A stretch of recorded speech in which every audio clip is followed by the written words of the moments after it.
And now, preview time. So let's take a look at what's coming your way.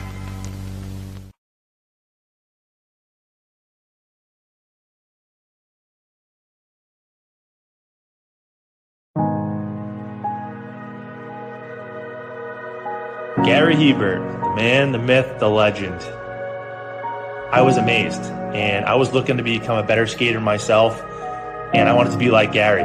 When you look at a guy like this, he's one of the most talented people in his profession. He's been given gifts by God. It can get frustrating at times when you're trying things that, that maybe don't come as quickly to you as other things. And, you never really felt that sense of frustration with Gary. It was always about improvement and positive reinforcement. Was it really the end? Was that head injury really the end? God has called Gary to continue to be a blessing to others and to be a passionate example. My name is Gary Hebert, and this is the World Academy of Hockey, otherwise known as the Inside Edge. I would recommend anybody that have a chance to come to his hockey school. I think it'd be well worth it. It'd be rewarding to all the kids and anyone coaches, from whether it's an adult, a professional player, to a little kid like a Mike or a Squirt. Gary, from day one, has been instrumental to my hockey career. I started out as a potential Division III player, and Gary brought me single-handedly through high school and into a top Division I prospect. I owe it all to Gary, the biggest legend on and off ice there's ever been. Listen, watch, learn, be confident, and have faith. Those are the answers I was brought to. Yet, I only now am really learning how truly important those 5 things are. Through preparation, through appropriate thoughtfulness and thinking, we can learn to untie the typical knots between our ears that drive us into underachievement and underperformance. And lo and behold, we can learn things to fulfill our God-given potential. Gary has the innate ability to make people not only better players, but better people. The life lessons they learn from Gary are incredible. I can always remember leaving that rink knowing as a player I got better, or I had something to improve on to get better. And I think that's what you excelled on as a coach, is giving us the knowledge to know what we needed to do to get better. There's coaches who know the game, but can you communicate and create passion in your kids and in your players? And Gary's able to do that. Gary's got great knowledge and the great hands, but more importantly, his ability to connect with people and care for them. His communication skills, to me, really stand out, separate him, and that's why he's one of the best, in the world. Gary's a legend. He's a special, special man.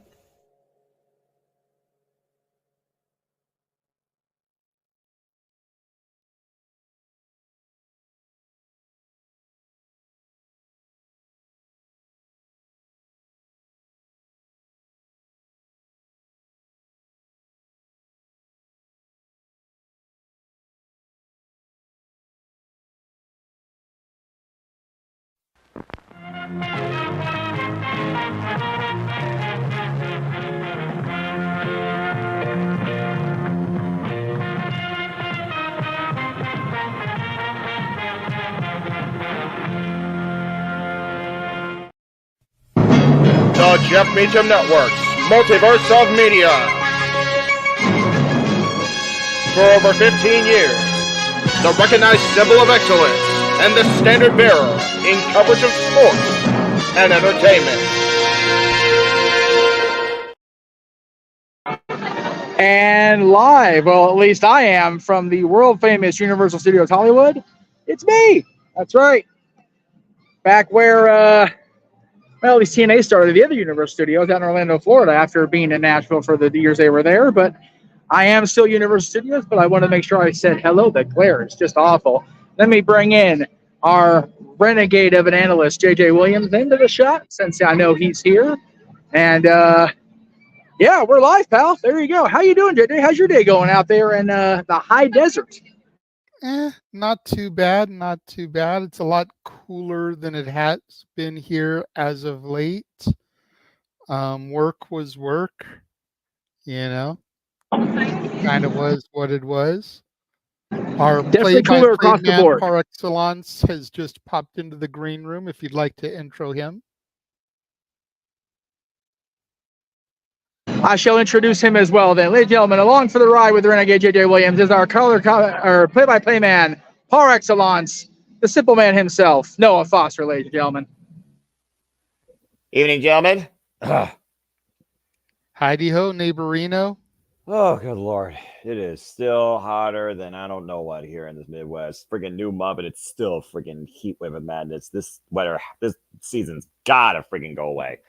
It's still warm out here, but it's not triple digits. It hasn't been the last few days. It's been upper 80s, low 90s. I never thought I'd say that that's tolerable, but when you're getting months of triple digits on end, it's definitely a welcome, change. For your case, I'll give you that, but I've had enough of 80s and 90s for 1 year here in the Midwest. But that being said, got through it. That's all that matters. Walked through some extreme heat to take care of some grocery shopping, made myself a sub, got a haircut, and now I'm ready to enjoy some professional wrestling after a nice nap. So it's good to see you guys as always as the week continues here. We got the boss man with his hand up. He's actually at the original Universal Studios, the one where TNA did not film at. Wow. It's a little bit of a throwback here, Universal in Hollywood. It has been a beautiful day out here in Hollywood. Of course, getting here early, doing my photo op stuff. It would not be complete without the photos. Got an encounter with a raptor. That was a true unique adventure, no doubt about that. And I actually blocked my face out in the last one, but one of the last ones, there's definite fear on my face. Yes, I understand it's a theme park. I'm not in real danger. I get it. However, how can I go wrong without seeing the lovely Marilyn herself in her new spot? She's no longer over by the studio tour entrance. She's now in the heart of New York City, as she do. And of course, you can hear the music in the background right now. As a matter of fact, I'll probably get Alan Silvestri and Universal on my butt for it, but that's okay. The Back to the Future theme, of course. This is why I'm here. So I wanted to thank everybody, especially you two gentlemen on screen, because after 30, let's see, let me do the math here. My brain is not doing the math, of course. But after 33 years, I can count by the shirt, GregTerryBrand.com.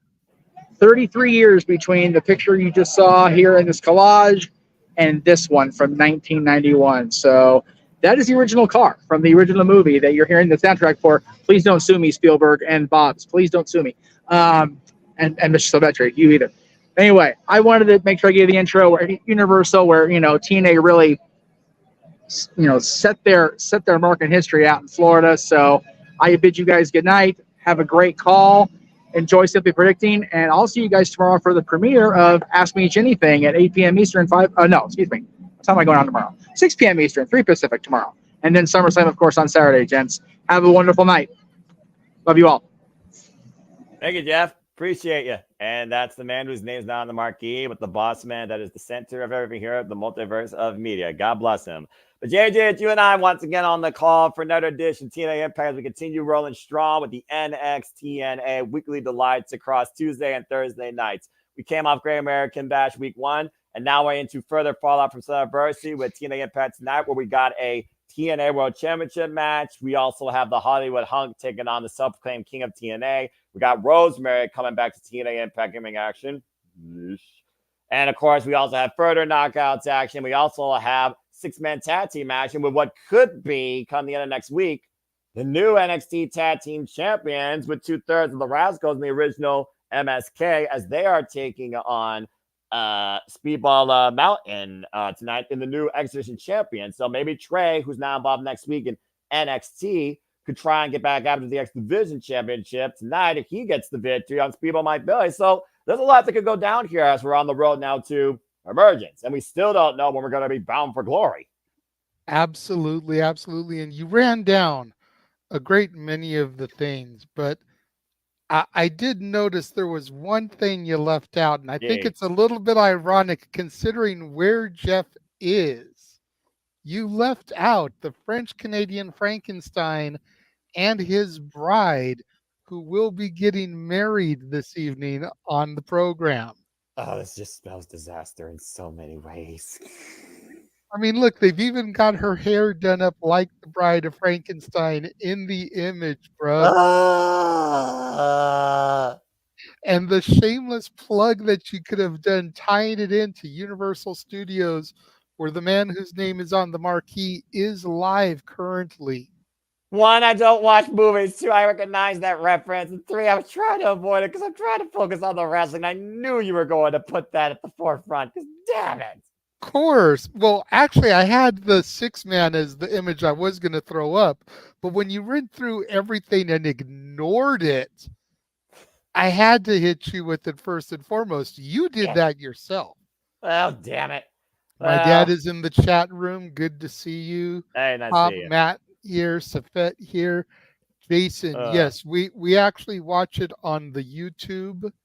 What's it called? The Ultimate Insiders? Correct. For literally $1 a month, you get 4 weeks of TNA Impact commercial free, 8:30 p.m. Eastern Standard Time stream on their YouTube page. But you also can watch it on TNA Plus. And I believe it actually does start at 8 p.m. Eastern Standard Time, but we do the YouTube stream as long as I'm able to. Yes. That way we get it commercial free. So that's why we're here doing a little bit of, we're more than 5 minutes, a little bit of bullshitting. And again, fuck before television. we get things rolling. But yeah, wait. Did you just say what I think I heard you say? Hold on. I can't do too many things at once, you know. Gotta be ready to get the little graphics going here, man. Just cheap plug. I mean, again, I'll try to do that later because there's also one other thing I didn't say. But then again, all I need to do is say his name. You know exactly who I'm referring to.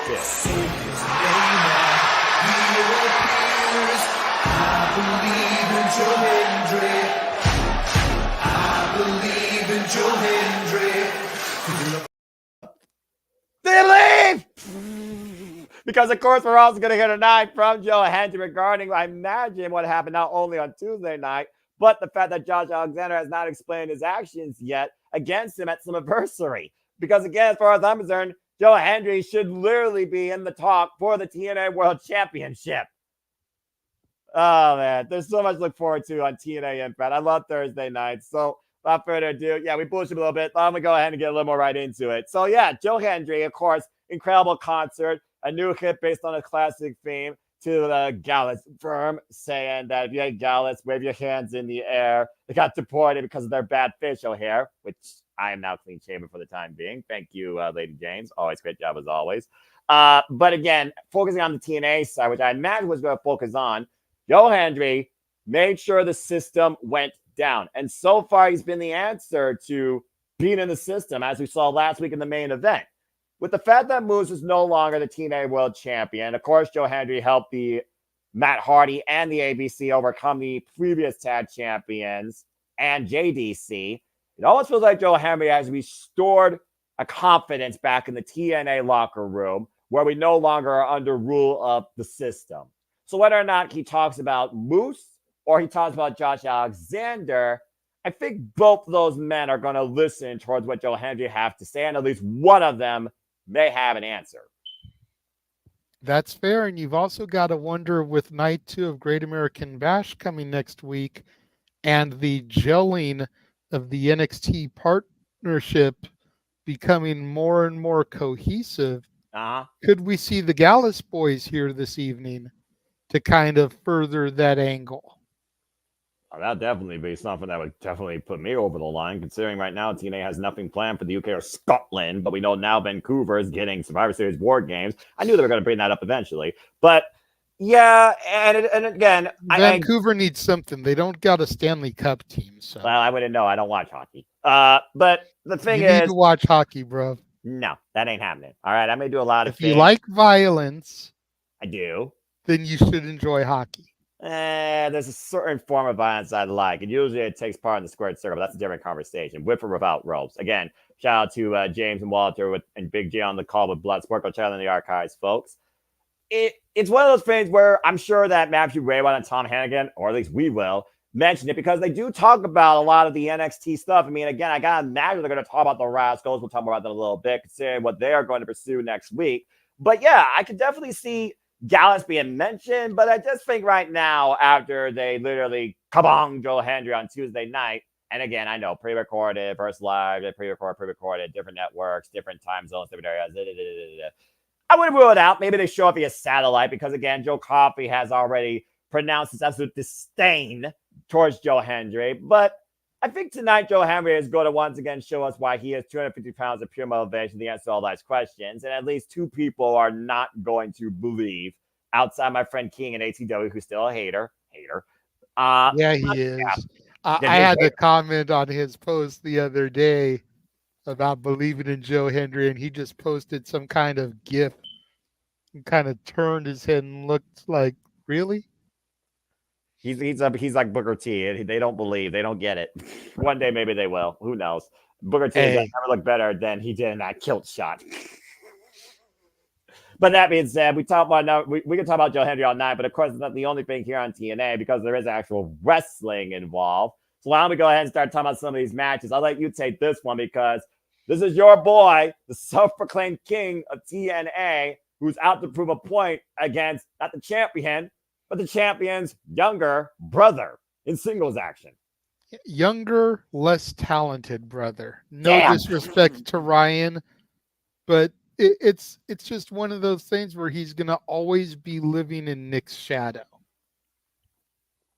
You know what I mean?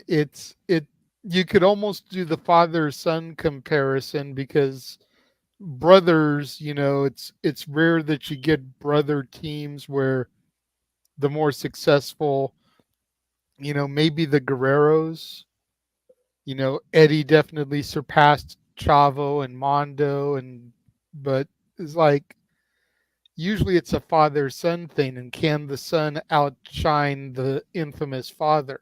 To be continued to be figured out, and who knows when, if ever.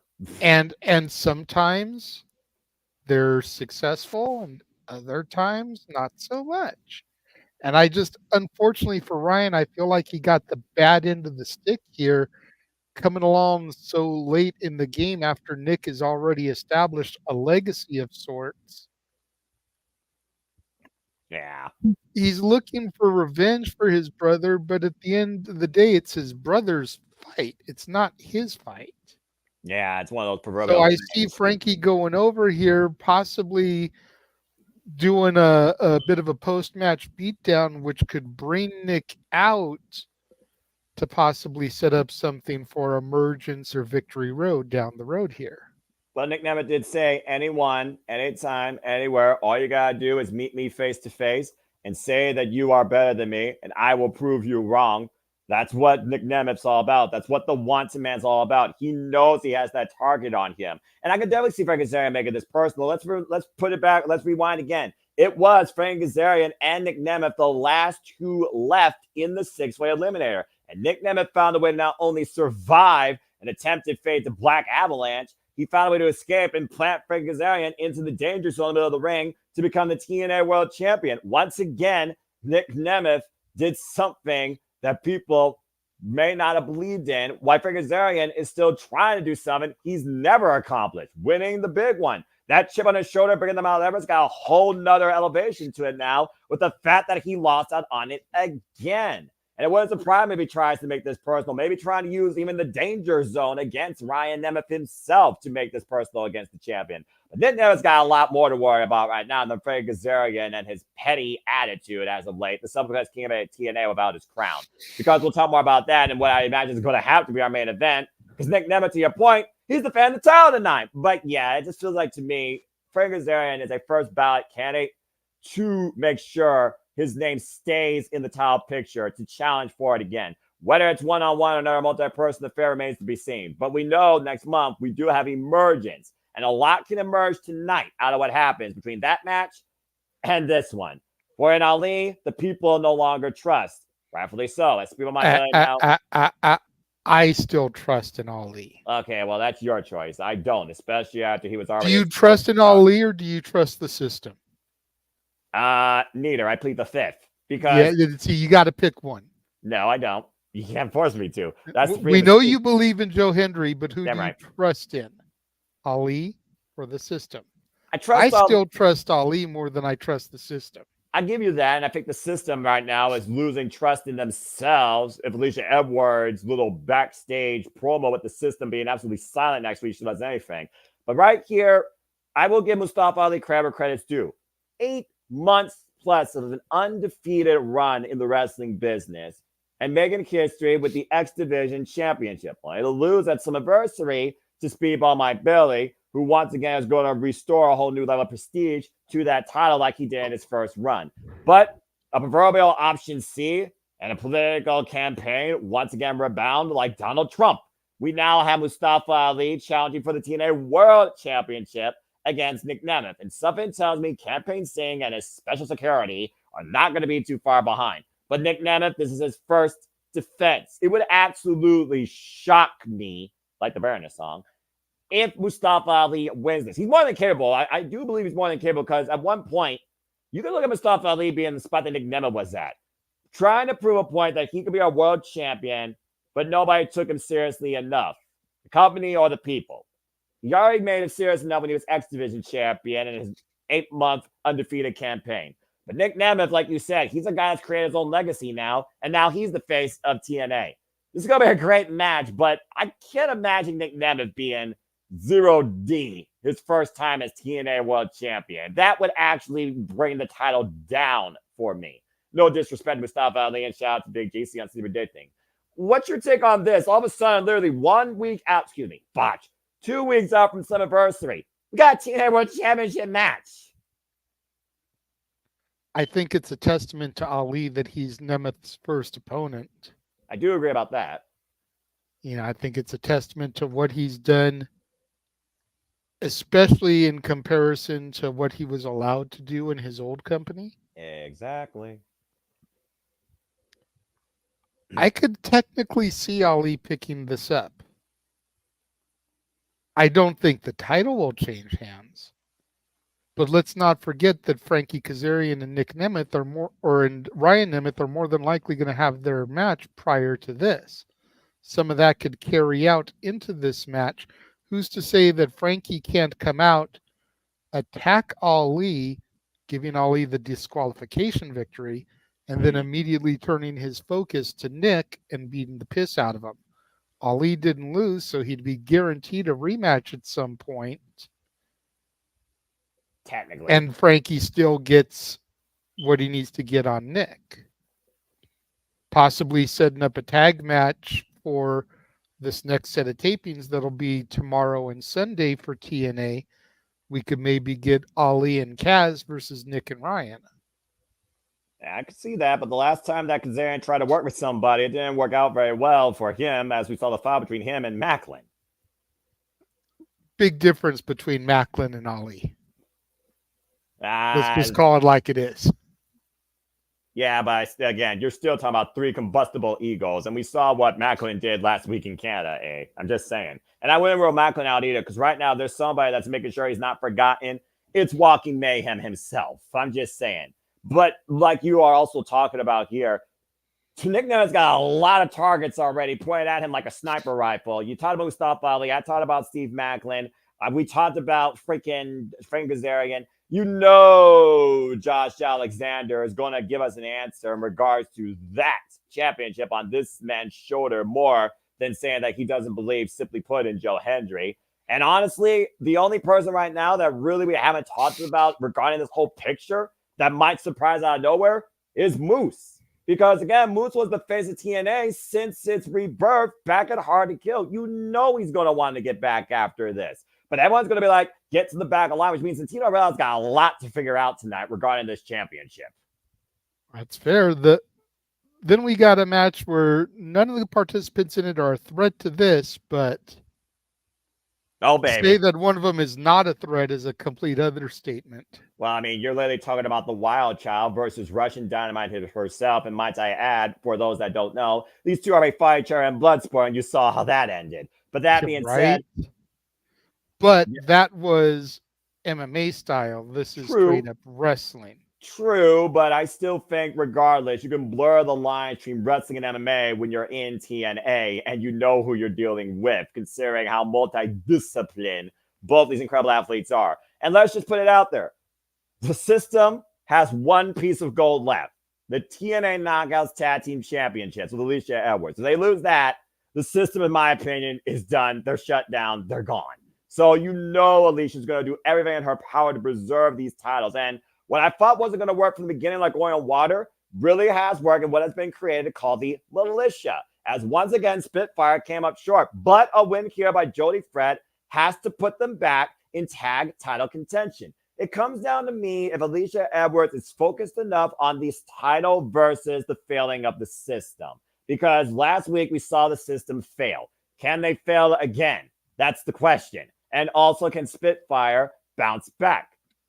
Jody Fred is in a must-win situation, in my opinion. They've already lost the titles. If they lose this match, they might as well not challenge for these titles as long as the Militia have them. That's all I got to say about that. But I also say that I wonder if Macho trusts Alicia enough so far to the point that she will do whatever it takes to preserve these titles. But again, if Alicia gets out of line, could we sense some dissension?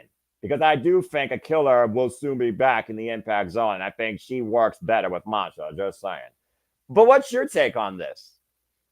My question is, with Jody and Danny having had lost the titles to the Militia, having tried on at least one, I believe more than one occasion, to reclaim them, and they only have one. Okay, they only have one. I could have swore they had another one, but if I'm wrong, I'm wrong. I got you, brother. Yeah, they only have one rematch. Contractually obligated at Slammiverse. I'm curious how much longer they're going to be able to hold on. I see more in a feud between Jody and Danny than I see as them as a team. But here's where the $1 million question comes in. Ding, ding, ding. If they're not the ones to dethrone the Militia, who is? TNA is seriously lacking in their Knockouts tag team department. Correct. But could this partnership with NXT potentially bring some competition, some challengers? Maybe. Jakara Jackson and Lash Legend. Casey Jane and Jasmine Nix. Okay, I like that one. Or either one of those two and Fallon Henley. And if Zachary Wentz ends up becoming tag champion with Wesley next week, could TNA return the favor by giving one of those NXT teams a limited run with their Knockouts tag title? Well, again, to try to help elevate it, because again, I still see people online talking about how TNA is getting nothing out of this deal.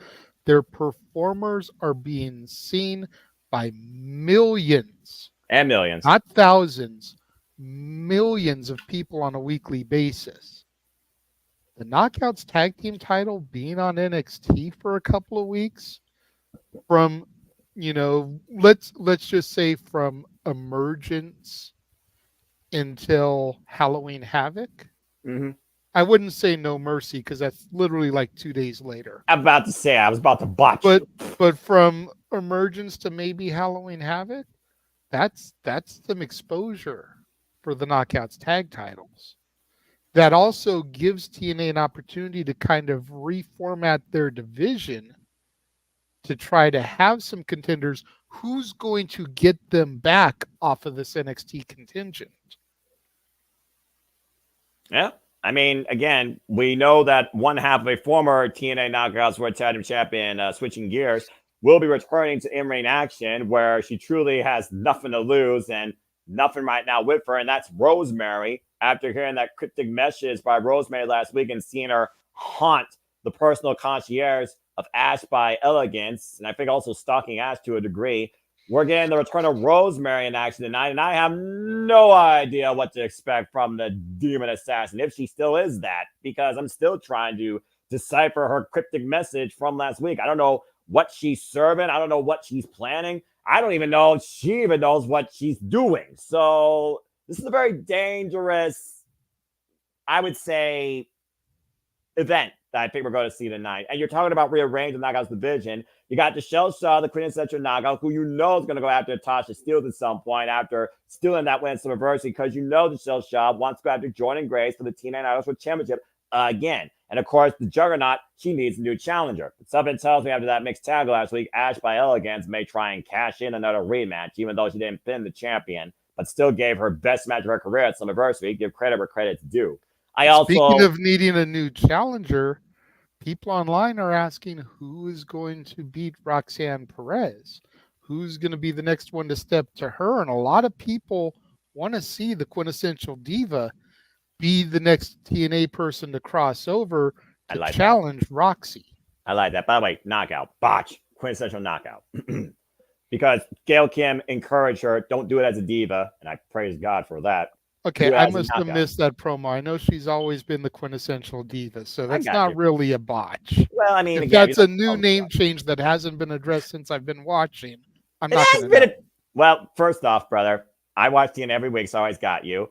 And it has been addressed. She's literally called herself that since her return, and the only loss she got was that 4-way knockouts match at Slammiversary when Tasha Steelz stole the pin off her work. Tasha Steelz, Michelle Shaw, Zaya Brookside. There's a lot of potential here to who could challenge Jordan Grace in TNA. And then Roxanne Perez. I like the fact that she's focusing not on the TNA or the NXT locker room. She's focusing on two names coming to NXT. And that's Julia from Marigold and Stephanie Valcuro, who's newly signed to WWE. I do think one of those two right now is a top-tier candidate to try and test the Prodigy. And I would talk about champions like this. It goes Roxanne Perez, Jordan Grace, and Thomas Toy Story when it comes to the most prolific women's champions right now in the business, not name Athena and Ring of Honor. And I put Athena in her own class because she literally leads that company, but she hasn't been able to take it anywhere else.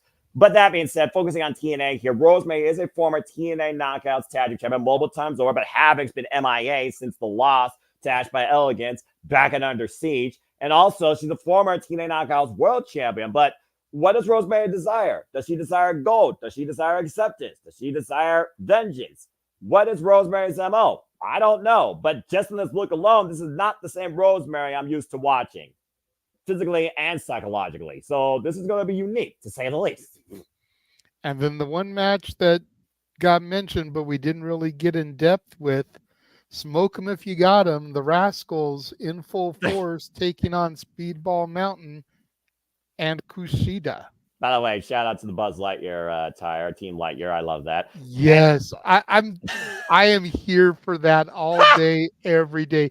As a Disney dork, I am all here for it. Man. I know you I are. remember when they came out at Slammiversary, I pointed it out to Cece's oldest because he grew up with Toy Story, and he was like, "Oh shit." But yeah, again, 2/3 of the Rascals, the former MSK, are challenging Axiom and David Frazier next week at NXT GAB next week, Tuesday. And then it's going to be interesting to see what happens there because Axiom lost his speed match, so he's eliminated from that tournament see who challenges Andrade. So what kind of mindset is Axiom going to be in after taking that L? Is Nathan Frazier going to be rubbing it in his face? Could that possibly lead to their downfall? I mean, if you're trying to make the speed tile worth anything, I think you're already selling yourself short, but that's just a whole different conversation. But to that point, I can see them doing that just to try and leverage some story, but did you really lose on anything? That being said, again, the Rascals, MSK, the Rascals as a trio, we're looking at the former NXT North American champion, former NXT Tag Team champion, former multiple-time X Division champion, going up against former challengers for the TNA Tag Team Championships against these guys in multi-team action, might I add. The current X Division champion, and Kushida, who's challenging a whole different spirit of Bushido after being a freaking Rich Swann back at Slammiversary. And Kushida right now has just kind of been that guy, part of these trios, without the fact that and most of the Machine Gun is no longer there, okay? The Time Machine's gone, just saying. It's just the Time Splitter. Or is he still the Time Splitter after challenging that Japanese professional wrestler at Slammiversary? You tell me. With Speedball Mike Billy now the SEC champion, though, like I said, this could be huge for the one guy right now on the Rascal side that has nothing ahead for him in TNA or NXT. If Trey gets the bear of Speedball Mike Billy, and Speedball Mike Billy has a very familiar foe as his first defense for the X Division gold. You figure about that the Rascals are trying to build momentum And might I add, they're undefeated as a trio since reuniting across NXT and TNA. Just saying. And it is a united front. I gotta look at the Rascals here, not just being biased. Smoke up your gum, Trey Miguel, Toledo 419 represent, but I think the Rascals, they're kind of going to win this. Not that they need to, but they're going to because they've been on an unstoppable run of momentum. And right now, Speedball Mike Bailey, Speedball Mountain. I also don't know the condition of Trent Simmons' knee. I almost feel like Kushida here is a guy that's channeling something different, whether it was blacking influence or not, where he might leave these two, Gresham showing up or not, and that could cost them. But I go with the more defined trio here for the win. I got to go with the Rascals as we wait for TNA Impact to start here as I refresh my feed. And I got the cold opener. Your thoughts real quick, JJ, before we get into this. Yeah, I'm just thinking like we're waiting for something monumental to occur as far as this partnership goes. If MSK can get the NXT tag titles next week, and then let's say that at Emergence, hot off the heels of a victory here, the Rascals can challenge ABC and win, they've got all the gold. Exactly. You've got Trey and Zach as the TNA champs, and you've got MSK as the NXT champs. Zachary Wentz is a double champion. I'm just like, dude, that would be monumental as we see the Rascals in their Buzz Lightyear gear coming down to the ring again. Smoke them if you got them. Kicking us off here this evening. And to that point, welcome everybody once again to JMN Multiverse of Media live watch events as we officially kick off our coverage of TNA Impact. And you can join us on YouTube for $1 plus tax in the action on TNA Wrestling's YouTube channel, or become a member of TNA Plus and enjoy this as well on their service. Welcome to the show. Sameno Foster here with Rankin Wrestling JJ Williams. We're kicking things off with our ring announcer Jay Jung, bringing in the Rascals, who are once again in trios action. Ever since reuniting with their former Rascal West lead, they have been undefeated across TNA and NXT. And they got a very formidable trio to go up against tonight in the Time Splitter, Kushida, who's been channeling a whole different aura. Oh, look at that. Hold the phone. Kushida back in the classic Back to the Future attire. Maybe he hasn't been fully influenced which is yet by that perfect considering where Jeff Meacham is today. Right? And again, thank you to those that are tuning in. Please like, share, subscribe, comment, tell a friend. And if you want to dictate the conversation, don't to dictate Castlane Studios, Jeff Beach, Never Good Cherry Brand. Super chat, as simple as that as we kick things off here with Trios Action. And here comes one half of Speedball Mountain and a tag team special in his own right, Trent Seven, who of course is coming off that knee injury caused by Mustafa Ali, but he did come to the aid of his tag partner and friend in the new Exhibition champion, Speedball Mike Bailey. And seriously, you need to go back and watch Slammiversary. It was a phenomenal pay-per-view. You got to go see it to believe it, what happened, especially during the Exhibition Championship match. And speaking of which, there he is.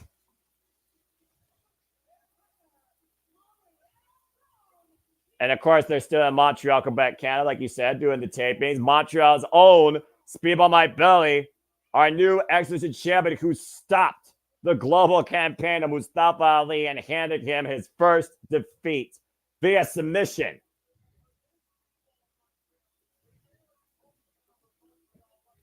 This is going to be good right here.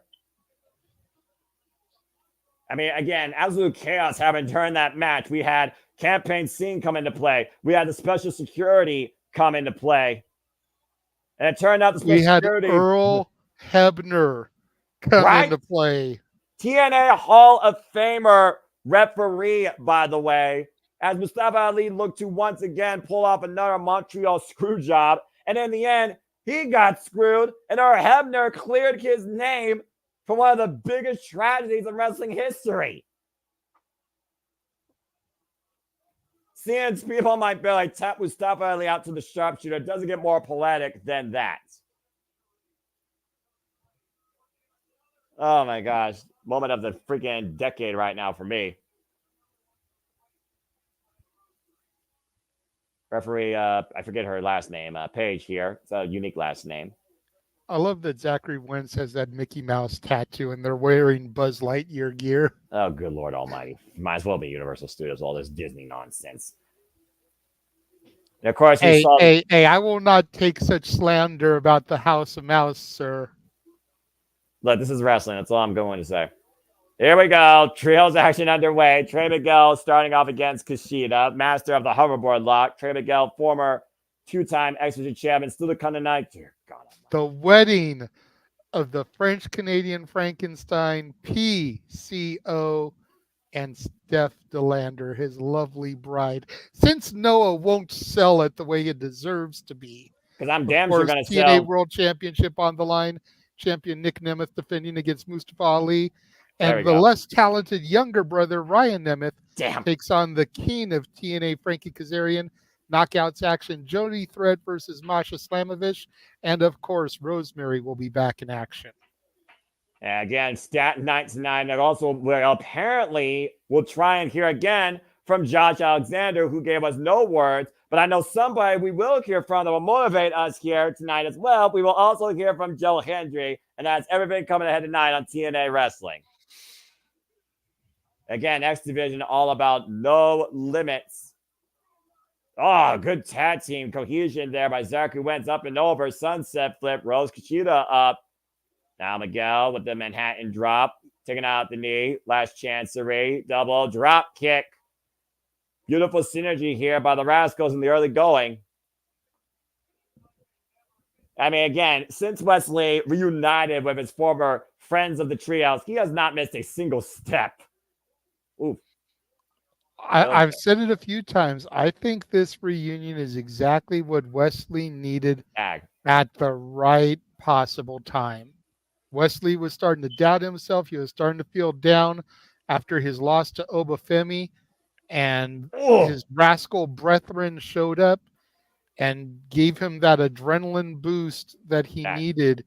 And he's been on a whole other level since reuniting with his brothers from the Treehouse. I mean, that being said, sometimes you got to figure out what are you without a championship versus what can you be with a championship. And Trent 7 double team there by Speedball Mountain. Flipping leg drop cover, gets a 2 count. We talk about one of the greatest minds here in the wrestling business, by the way. The guy that trained Tyler Bate here, former Rev Pro British Heavyweight Champion, former NXT Tag Team Champion, Trent 7. And to your point, the Rascals, again, undefeated in trios across NXT and TNA, with wins over with wins over No Quarter Catch Crew and Gallus, and the tag champions of Javon Evans only in NXT, while they've been able to overcome other offense here. So far, No Quarter Catch Crew, some anniversary here in TNA Wrestling. Irish whip now by Trent 7, throws Wesley in the corner. I talked about Trey Miguel earlier, who could be in contention, possibly. Ooh! For the X Division Championship, should it get a win here. Wesley, like you said, one of the most prolific NXT North American champions. Why he and, of course, Zachary Wentz will be contending for NXT Tag Team Gold. Wesley might also be on that X Division Championship for all we know. There's a tag made again by Wentz. And again, the Rascals isolating. What is this? Oh! Buster by Zach Wentz here. And he is just literally riding Trent 7. And Speedball right now in the opposite corner, trying to come to the aid of his friend. But once again, Trey and Wesley isolating the X Division champion, taking him down with these kicks. A double stop. And Wentz is still doing that to Trent in the corner. Good grief.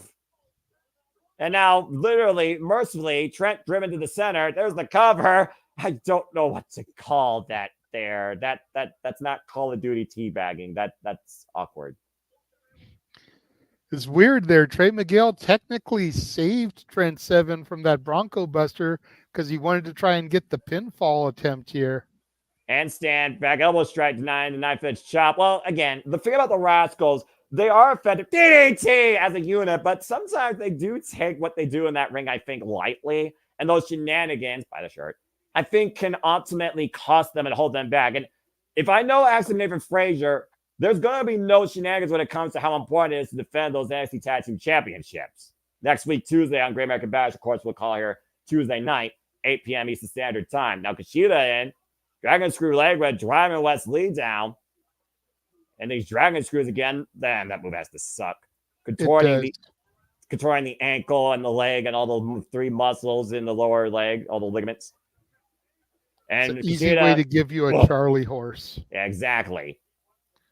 Kick right to the face right now. Kushida firmly in control. The time splitter back to normal, might I add, tonight, versus what he was channeling at Slammiversary. And now looking to apply the hoverboard lock to Wes Lee towards center. Wes Lee trying to find the ropes, though, for a break. Oh, man. Hoverboard lock is in, and literally Wes Lee is dragging all of Kushida's weight against him. I'm not sure if that tag was made. I think it was, though. The cover double stop. Great call by Page, though, by the way. Corkscrew plunge by Wentz. Whites out Trent Seven on the outside. And Speedball Mike Bailey now looking to follow up on the second row. Moonsault!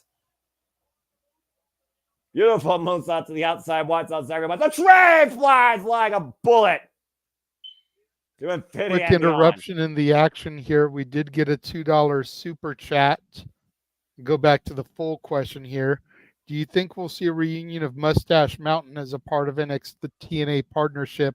Got to wait for Tyler Bate to get off of injury first. He's currently out with an injury. That's why Pete Dunne has been having this solo run. So once he gets back, if the partnership is still going on, then possibly, but Gotta get him off the injured list first. Thank you for the super chat, though, Wesley. I appreciate it. And well, again, like you also saying, of course, we talk about former NXT Tag Team Champions Tyler Bate, also former Heritage Cup holder, former NXT UK champion. And he and Trent Seven had a fallout at the end of NXT UK over that title, but there's still huge respect between teacher and student. So I'm going to rule it out. Also, Tyler Bate get well soon. Of course, Tyler Bate, Trent Seven, and Pete Dunne all make up British Strong Style. Off the top, driven down on Trent Seven, cover on Wesley, hook the leg, and a near fall. Take another look at this, JJ. Yep. Golly. Not enough, though, of that avalanche power slam turnaround. I thought for a moment he was trying to do a Michinoku driver. Uh-oh. Oh, look out here. Oh, my God, that high kick to the head. 7-star like he lariat. was going to go for the Rainmaker there, but Speedball caught him with that kick. And then he went for the 7-star lariat. Meanwhile, Ultimate Weapon denied. Trey Miguel wiping out Trent Seven from the outside. Step up. Rising knee strike by Wentz. Takes Speedball off the top. Again, great fig and great awareness there by the Rascals. The Rascals attacking on all sides here. Oh, now Wesley falls in with a forearm smash. Tag made now to Trey Miguel. Trey is legal. There's the double leg. We've seen this before. Super kick. Trent laid out over the knees. Now Wentz legal up to the second rope. Double stop! And Trey step up. Tope con low. Wipes Kushida and barely on the outside. Trent Seven isolated. And here it comes. Hot fire flame! By MSK. Rascals with the win. Woo! And now the Rascals can focus on what's ahead for them next week on NXT GAB. To your point, JJ, it will be MSK challenging David Fraser and Addison for the NXT Tag Team Championships. MSK looking to become 2-time NXT Tag Team Champions. And if they get that hot fire flame, we very well might have new tag champions come Tuesday. It's just a trip to see the graphic for Great Impact. I knew you were going to say that. Yeah, just control yourself, bruv, as we look back now towards Jordan Grace and Ash by Elegance Clinic at Slammiversary. Jordan Grace, of course, talking about how everybody wants that title, and she's all about bringing the best of everybody. But, of course, Ash cannot have her moment while she is still champion. I think I'm just a little bit ahead of you, so I'll pause as soon as this promo video is done, and then let me know when it goes off for you. Sure. Who is ready for the Juggernaut? Off. Now, still a kind of night at the wedding. A PC on Step the Lander. They make it official. Of course, PCO, our new international heavyweight and digital media champion, but still to come in our main event, the wanted man with no days off, will defend the gold first against Mustafa Ali. But up next, Rosemary returns to in-ring action here on TNA Wrestling. And why is Mean Gio Miller backstage without Mustafa Ali?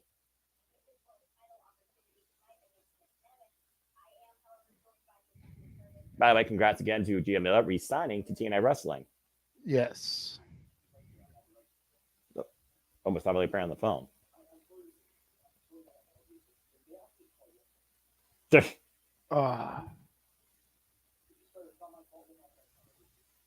Oh dear. I think Mustafa Ali's still a little bit upset about some anniversary. I wouldn't be surprised.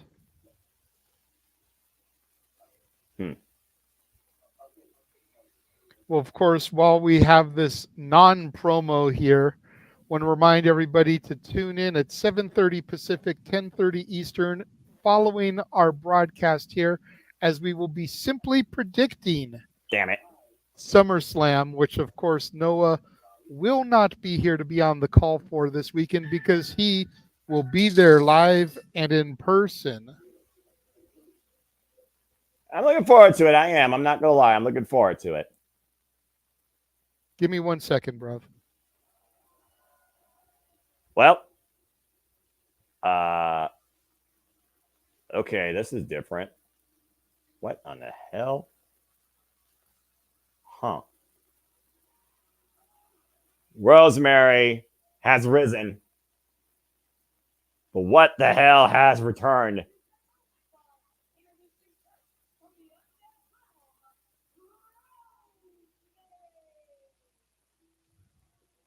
Well, campaign scene has his hands full right now, trying to calm down his campaign leader, Mustafa Ali, who apparently holds some blame to campaign scene for the fact he lost some adversity. Speaking of loss, Rosemary's been a lost soul ever since losing Jessica Havoc back at Oversiege, and of course, no longer being TNA Knockouts Tag Team Champion.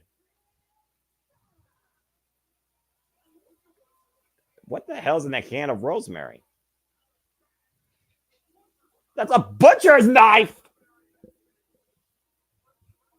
I always knew Rosemary was a bit dangerous and unhinged, but this is definitely different.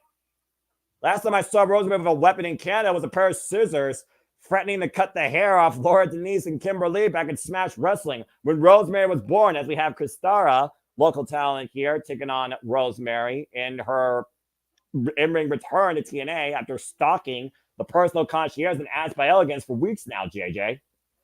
Yeah. I feel bad for Kristara here. Jobber to Rosemary. I mean, again, we talked about, though, again, what is Rosemary's MO? What is she trying to gain here, trying to prove? Does she want maybe the TNA Knockouts World Championship? As Jordan Grace says, there's nobody right now that can oppose the Juggernaut, and she will make sure she keeps it that way, but still wishes everybody to bring their best game. And she got that from Asked by Elegance, and something tells me Asked by Elegance, as we see there in the bottom right-hand corner, apparently the personal concierge has not forgotten how Rosemary has threatened his life with a knife, running off. And you almost wonder the personal concierge was in Ash by Elegance's corner. Could Ash have overcome the Juggernaut? We got Tarantula actually by Rosemary up to the count of 5. I mean, at this point, what's the Ash worried about more of here? Her personal concierge or going back out of the TNA Knockouts World Championship? And does she consider Rosemary a threat? Well, how could you not consider Rosemary a threat? But we all know Ash is more concerned with the championship than she is her concierge. Well, right now, Kristara there, a little shot that she got the better of Rosemary there for a moment off that spinning leg kick. A front face lock now. Fisherman Perfect suplex, flex. bridge cover. Great arc there for a 2 count. Nearly pinned a former TNA Knockouts World Champion. And that's probably about the only flurry of offense she's going to get here. She's, you know, not staying on top of things. And there we go. Everybody sidestep by Rosemary, running in with the elbow strike. Rosemary, a complete different look. Face first goes Kristara. Bit of an X factor there, yeah. Yeah, and Rosemary screaming. And Rosemary, a whole different look, whole different demeanor, whole different attitude. Oh, no. Rosemary So below. Good night to Kristara. Yep. Called it. That little flurry of offense was all she was going to get. Huh?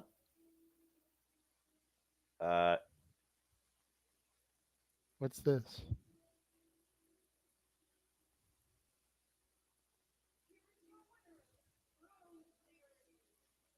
A moment of clarity? Well, I mean, she's definitely not all there, but she did get the win tonight here. She would fit in good with the Wyatt 6. What's in that bag? Give Nikki Cross somebody to team with. Well, wait a minute. JJ, I don't think she's done yet. What the hell? It's a black rose. Symbol of death. I'm about to say, yeah. Making sure our opponent rests in peace, I suppose. What a unique post-match ritual.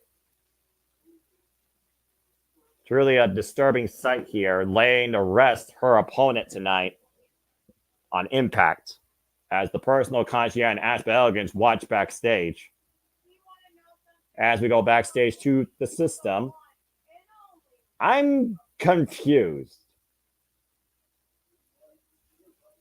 Am I okay to say that? No, you're perfectly fine to say that. I'm a little befuddled myself.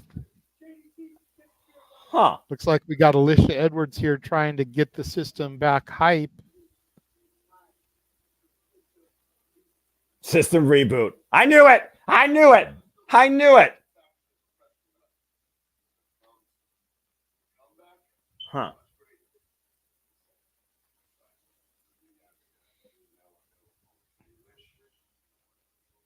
All right.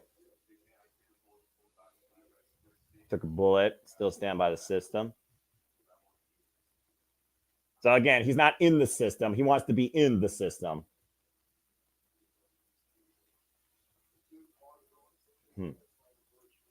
Yeah.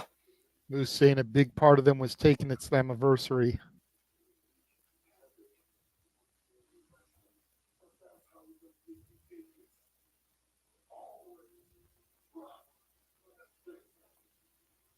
Well, I will say this. Looks like Alicia has once again motivated the system, and we'll see if the reboot actually brings dividends. Again, still to come, the wedding of PCO and Steph DeLander. The moment on this show, I'd say the number 2 moment I'm looking forward to, because we all know we're looking forward to Joe Hendry.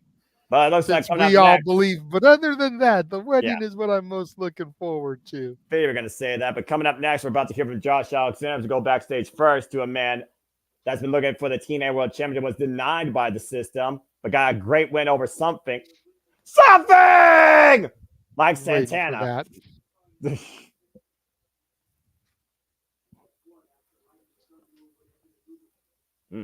I was waiting for that. I mean, it had to come up at least once. And Mike Santana on the screen, he had a great match against that man. Come on, we got your characters too. A lot of unfinished business. Oh, wait, boy. What's Captain C doing?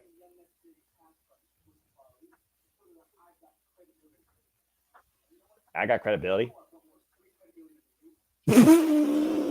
You got more street credibility than Mike Santana, a guy that literally fought for his life on the streets of New York. All right, Campaign Singh, I think you're about to get a huge wake-up call.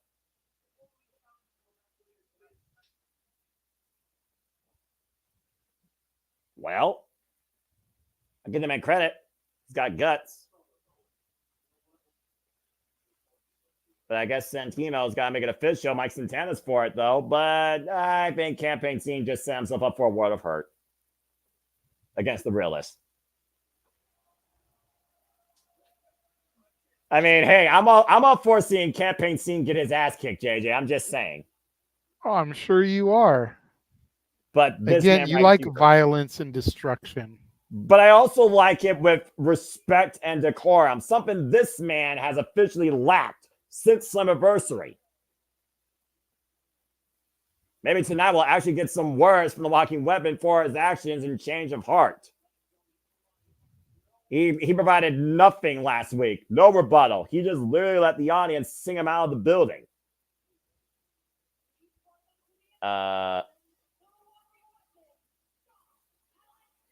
Okay, that's the second time now Jay Chun's introduced him.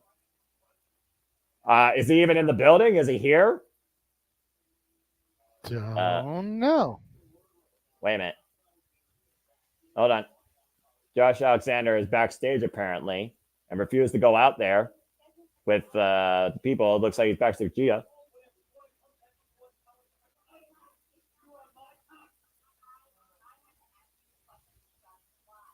If I say she's got to do the journalism.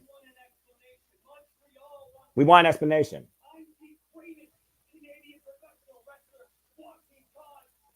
Let's see. Chris Jericho, Kenny Omega, Chris Benoit. Who else is from Canada? Bret the Hitman Hart.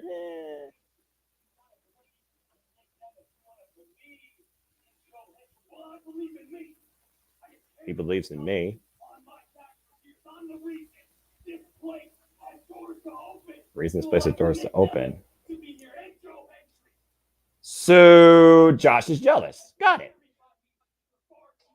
Well, I mean, we all knew that's what it came down eventually.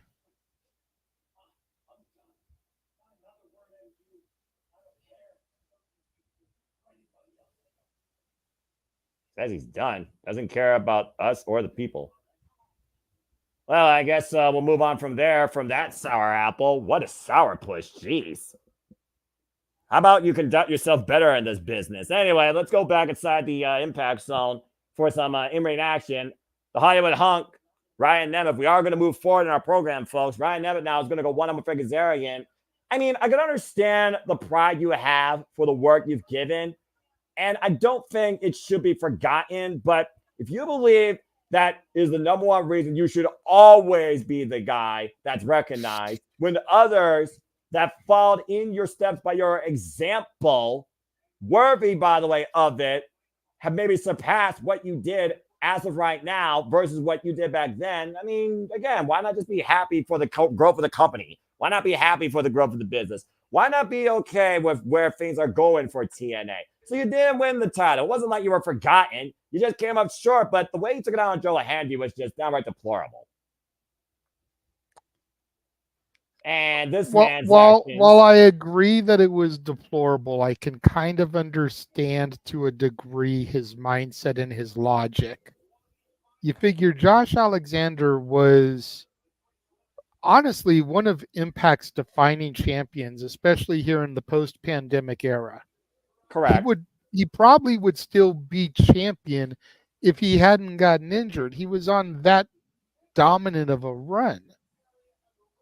And in his absence, this groundswell began for this Scottish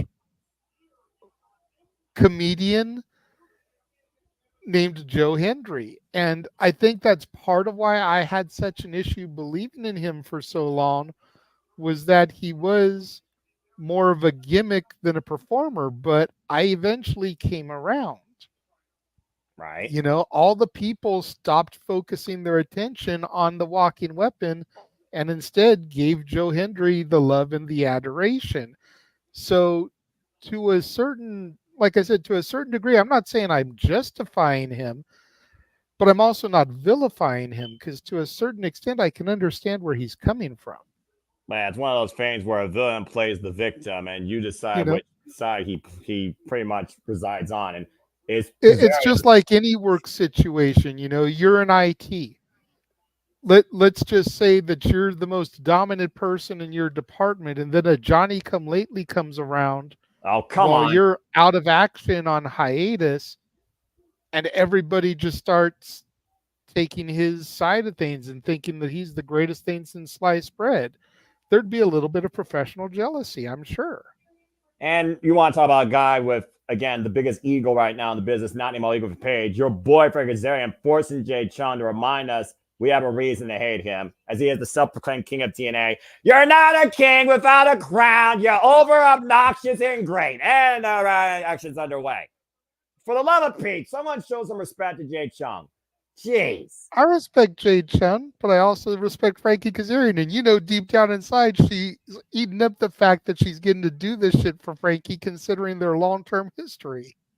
Yeah, Kazarian coming in hot. Of course, Kazarian, again, one of the last two that stood in the six-way eliminator, only to lose to Nick Nemeth, our current TNA World Champion, being a victim, falling into the danger zone, looking to take out his frustration now on Ryan Nemeth.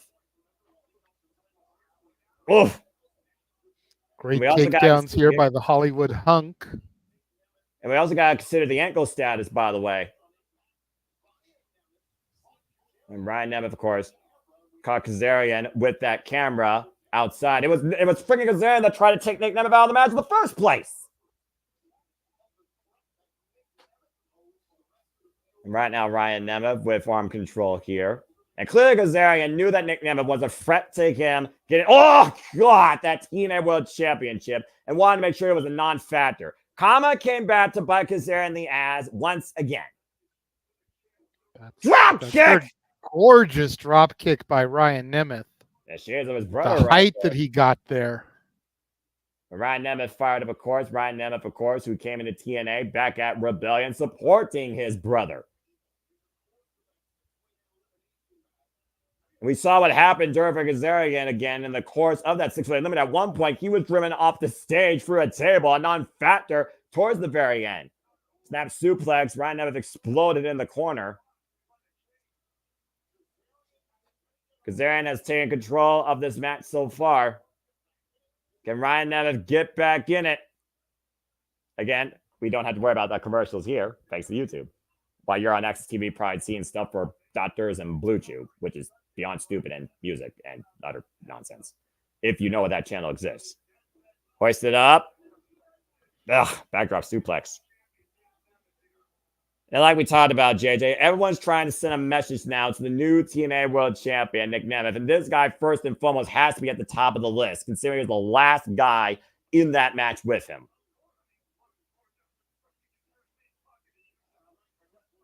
And Kazarian right now just literally reminding the people exactly why he's the king of TNA, using Ryan Nemeth as an example.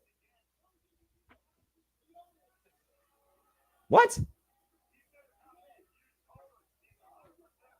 I have no idea what Kazarian just said. I don't think he was correct in his statement. I'm just going to put it out there right now. Irish whip, and Ryan Nemeth thrown hard torso first of the turnbuckles.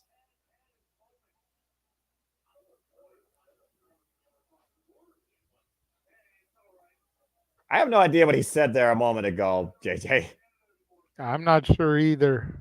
Probably an insult to Canada. Nice up kick, though, by Ryan Nemeth. Now Ryan Nemeth trying to come in and caught, though, with the scoop slam. While Kazarian off the second rope. Springboard, leg drop.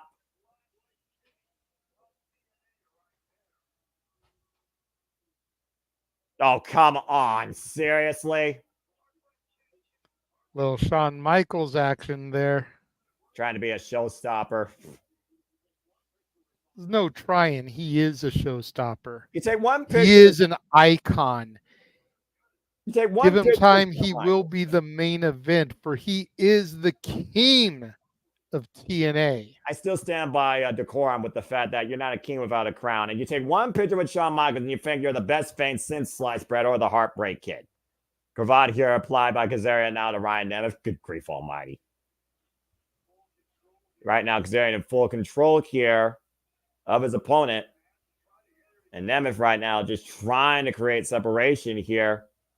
Nasty torque on the neck being applied by Kazarian. These body shots, though. Kazarian leaving his core exposed. Continues, though, to apply more punishment, though, in this nasty hold. And Nemeth, though, still fighting back from underneath.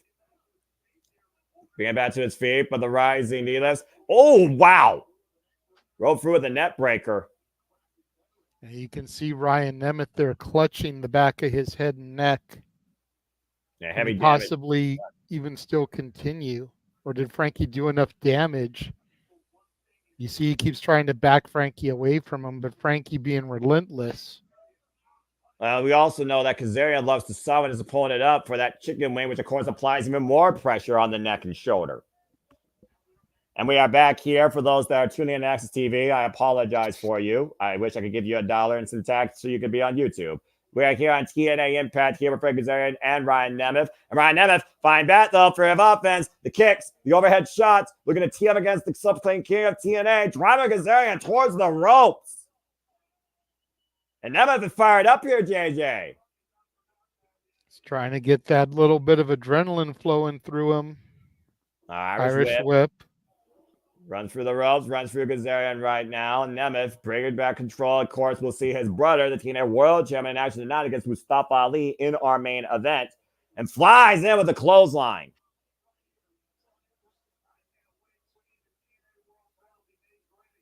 And looking for... Oh! Beautiful net breaker with a kiss. Rick Rude cover. Kick out at 2. Rick Rude be proud of that. Silicon Night, the wedding of the French-Canadian Frankenstein and the Deathmatch Queen, PCO and Steph DeLander. Could we see Matt Cardona return in some capacity to break this up? You know, the proverbial, if there's anybody here who has an objection, speak now, forever hold your peace. Took the words on my mouth. Nice gut wrench. Suba's now the cover. Gets a 2 count. Everyone knows that weddings and wrestling never go off without a hitch. That's fair. And of course, we talk about, again, people that trying to owe up towards their own actions and responsibilities. Josh Alexander says he owes nobody anything. Roll for by Kazarian and Nemeth gets a 2 count off the cross body counter. Spinning Solvat, rising knee. Follow through clothesline, drops Brian Nemeth down. Nice 3-move combo there by the King of TNA. Yeah, self-proclaimed King of TNA right now, looking to humble Ryan Nemeth before him. And then send a message to the TNA World Champion, Nick Nemeth, now looking to hook him up for Fade to Black. Ryan Nemeth, though, able to find the way to the ropes and escape. Trying to protect himself here. Ducks underneath the shot, had that scouted. Oh, did not have that guillotine leg drop scouted, though. It dropped right across the ropes, and Kazarian now bringing it back in. The slingshot cutter! That has got to be it, Noah. Covered by Kazarian, and that is it for Ryan Nemeth. I swear Ryan Nemeth has had more TV time this last month and a half, 2 months he's been in TNA than he did his entire AEW run. Well, I mean, back then... Stop me when I'm telling lies. I mean, back then he was, you know, part of a pretty Avalon's entourage there, so that's a whole different conversation another day. And of course, Kazarian sending a message to the TNA World Champion, Nick Nemeth. Look at him all high and mighty of himself. Of course, he's the best around. Nothing's going to ever keep him down. Kazarian only cares about one thing and one thing only in this world, and that is... Oh, okay, seriously. And that is getting the TNA World Championship. Toss a man's wire to the side. Yeah, real mature, Kazarian. Real mature. One of the many targeting our TNA World Champion. We talked about the amount of targets. Oh, wait a minute. Here comes the walking weapon. This is interesting. Look who's here in the impact zone. Josh Alexander. Looking past Frank Kazarian towards the ring. Again, Josh Alexander was too good to step in front of the people to give us an explanation. But now he's inside a TNA Impact ring tonight. What the hell is Josh doing?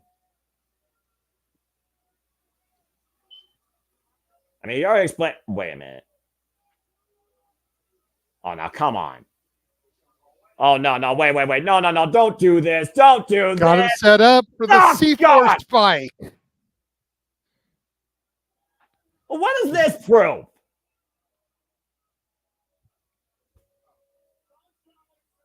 He's dropping the Hollywood hunk on his head and neck. That vicious C4 spike. Like talked about earlier, how the work for this, he did, like you said, champion of the pandemic, champion in the rebirth towards TNA. The work he's done laid a foundation for the likes of Joe Hendry and Nick Nemeth. And he can't stand it. He can't stand that the work he did has gone bite him in the ass with the fact that right now he's no longer the TNA World Champion. He's Walk used this in. anger. He's used this anger and self-envy and jealousy to probably hurt Ryan Nemeth.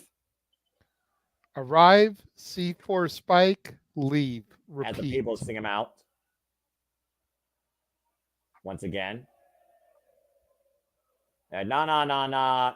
Goodbye. As we turn our attention, the wedding of Peace and Steph Delander still to come tonight after that heinous action. You wonder if there's going to be a wedding crasher soon enough. And of course, TNA World Champions is on the line still. Nick Nemeth will defend against Mustafa Ali. But coming up next, go to the Knockouts division for Knockout singles action. Jody Frett goes one-on-one with Masha Slamovic.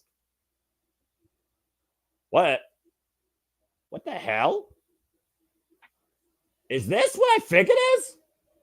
Ultimate X, Noah. Yes, Ultimate X returns at Emergence.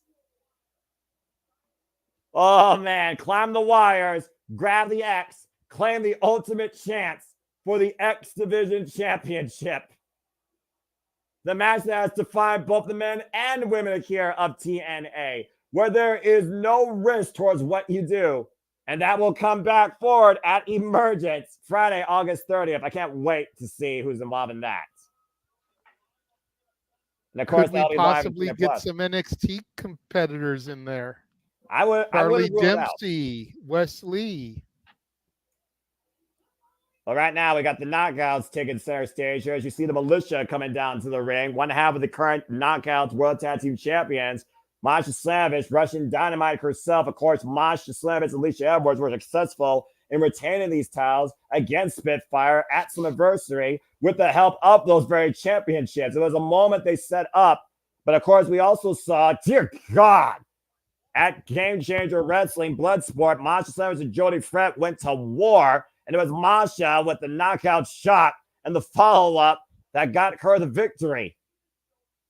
Noah, can we just take a moment and document that on the August 1st, 2024 episode of TNA Impact, we had a NXT Great American Bash graphic and footage from GCW Bloodsport? Like I said, TNA, what the fuck is happening in the world of wrestling in 2024? And whatever it is, I'm here for it. Yeah, I'm here for it for live. I'm all in on this shit. And of course, being all in, we'll be all in Wembley Stadium in London this month as well, as AEW goes to Wembley Stadium. But for right now, Jody Frett looking to run wild tonight against Masha Slamovic and give her a receipt for that knockout. We talked about, though, back at Bloodsport, Jody Frett got knocked the fuck out by Masha Slamovic. Jody Frett got knocked out face first in the TNA Knockouts Tag Team Championship at Slammiversary. That allowed the Militia to retain those titles in the first place. And, of course, the nonstop action summer tour of TNA rolls on. Again, we'll be covering Emergence August 30th, September 30th. Fuck Texas. They will be getting San Antonio, Texas Victory Road as we continue to move towards Bound for Glory. We know we got Turning Point during WrestleCade weekend. And Final Resolution will be in December. Turning Point is November 29th. And for more information on these events, go to TNAWrestling.com. We're underway, and we're starting off hot and furious. Gotta figure they're going to announce Bound for Glory at Emergence. I would think so. I mean, if not sooner. Yeah, I mean, seriously, it's like their second biggest show of the year. Oh, God. Big upkick there by Masha. Jody Frett taking Masha down. Jody Frett returning home to Canada. Oh, even though she's mostly from Toronto. Jawbreaker there by Masha. Former bounce of the Rebellion Complex. What a man. Beautiful suplex takeover. Cover. Gets the leg captured and a 2 count. By the way, Jody Frett trained by Josh Alexander. Followed up here. And again, Alicia Edwards, though. Oh. And paying for that with a stomp to her hand. That's what you get. Oh, God. And a pump kick by Masha. Yeah, Jody Frett took her eyes on the prize for long enough that she caught that pump kick. That could be it here. A snapmare right now. It's Masha Slamovic in firm control here, just hammering her away with Jody Frett, literally snapmaring her by her hair. Hat trick of snapmares. The spinal tap, kick line up the spine, follow up PK to the front, cover, lateral press, gets a 2 count.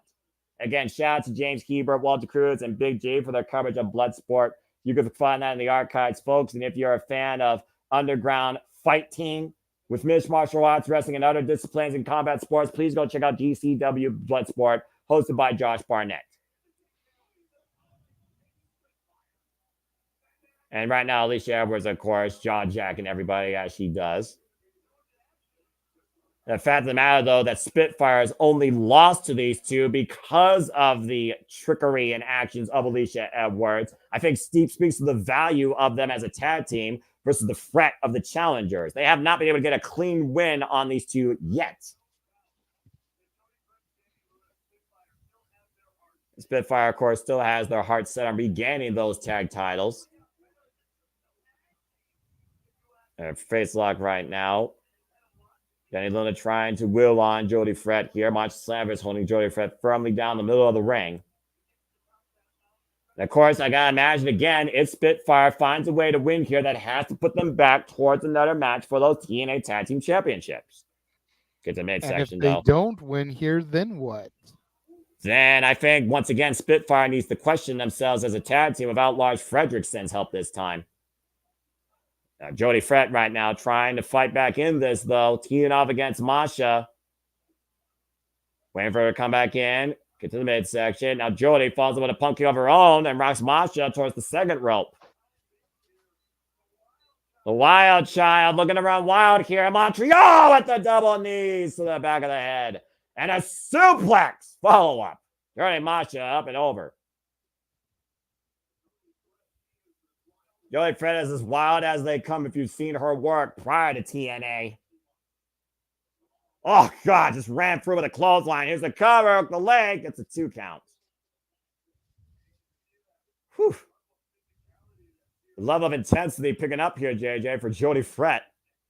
Yeah, no question. And once again, you Alicia see Alicia Edwards on the ring apron. And Here Danny comes Luna, Danny Luna to try to even the odds. But Luna, though, going after Alicia, but Alicia takes advantage, drives Danny Luna into the ring post. Now Masha, once again, though, taking back control, gut wrench. Oh, God, powerbomb, cover, kick out by Jody Fred.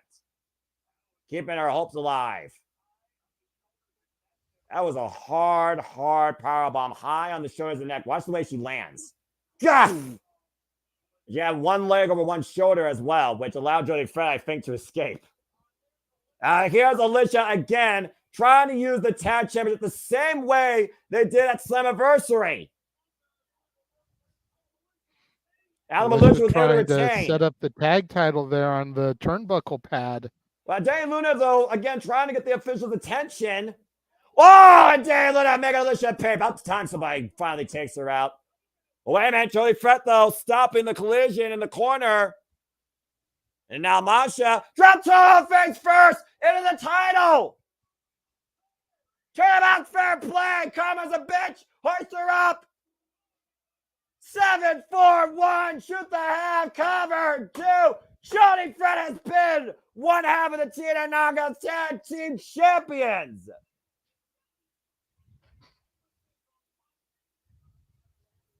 Emphasis right there on karma, JJ. No doubt. Fool me once, shame on you. Fool me twice, fuck you. Not sure that's how the quote goes, but we'll run with it, Noah. Ask Jody Fred, I guarantee you that's what she's figuring right now. The Wild Child rolls with momentum tonight, beating one half of the militia. As we talk now about the man that's been the most motivational, influential wrestler in the business, literally the last 3 months, Joe Hendry. And it's time because us, the fans. We believe, damn right. Except King, he's a hater. Chaos obviously is when you become success. Gabriel NXT. Took on an entire roster, got eliminated. Competed against the best TNA. And get cheap shot. And the dream stolen from you. And you get a guitar cracked over your back. But he will always stand up. Because of the support. Because we believe. Yes, we believe. Damn right. And his goal is to become TNA World Champion. Represents the greatest wrestling company in the world, TNA Wrestling. And he wants to be the face of the company. And every time he falls, he gets back up for every single one of us because we're chanting, we believe. JJ, I'm just going to ask you this real quick. Do you believe Joe Hendry can be the TNA World Champion? I do believe. Again, still to come tonight, the wedding of PCO and Steph DeLander, but also we have a TNA World Championship match talking about that very title, the one-man defense of Mustafa Ali, but it's been made official. Up next, Mike Santana looks for his own pound of flesh against Campaign Singh, looking to prove his work to Mustafa Ali. And we are back here at TNA Impact, non-stop action, because again, fuck television. We have no commercials here on Thursday nights, which is why it's my favorite night to talk with JJ as we get ready for the realist to go in singles action here. Here comes Mike Santana for the TNA faithful. Let's go to Jay Chum for our introductions. From the Bronx. You look, all I'm going to say is this. If you literally lived in the Bronx, you're as real as it gets when it comes to surviving shit. That's probably pretty accurate. I've heard some maddening stories. I'm sure it's not much different from South Central LA, but again, that's a whole different area code. This is accurate. But we think about again, though, Mike Santana, he was taken out on the behest of Moose, who considered him a threat for the TNA World Championship. And while he didn't have a shot at the TNA World title that night, he was able to find his own shot and create his own moment, being Jake something. Something. Yeah, I'm about to say, I don't overkill gimmicks on like WWE. What? Anyway, Campaign Zing right now in singles action, trying to prove his value towards Mustafa Ali, who will be involved in our main event. I still believe, though, that Santana is one of the toughest men you could fight here in TNA. I think Campaign Zing's in way over his head, JJ. Well, the match officially underway after that cheap shot. And Irish Whip, reversal Irish Whip. I mean, I don't think Campaign Scene's even got enough value or street cred to call himself vice president of the Mustafa Ali campaign. Mike Santana right now, get the early goal in here against Campaign Singh. Again, folks, this is an impromptu match. There is no graphics. So me and Jada are just kind of watching this because at the end of the day, we're here for Nick Nemeth with Mustafa Ali. And I know Jada's here for the wedding, but you got to consider Mike Santana's got to be also in the top for the TNA World Championship picture. I definitely think he's a contender, but I don't think it's his time yet. Well, again, he just came the back. King of TNA needs a run before Santana does. And whether you like him or you don't like him, I think you can agree with me on that. I will say that he does have more TNA cred than Mike Santana in singles, to your point, considering, again, he is an OG and original. But Mike Santana, again, trying to prove that he could be as real as it gets because his goal is also the TNA World Championship. Again, we talked about right now how the TNA World Championship picture is wide open. And Nick Nemeth is welcoming all comers. So much so, again, 2 weeks after winning the belt, he's defending against Mustafa Ali tonight in our main event. Ugh. Knife shot by Campaign Scene. Mike Santana, though, looked like it didn't phase him, though. Catching him up on the shoulders. Messy expert. Very messy indeed. Uh-oh. It might be the STB. Spin the block! Cover! That's a win for Santana.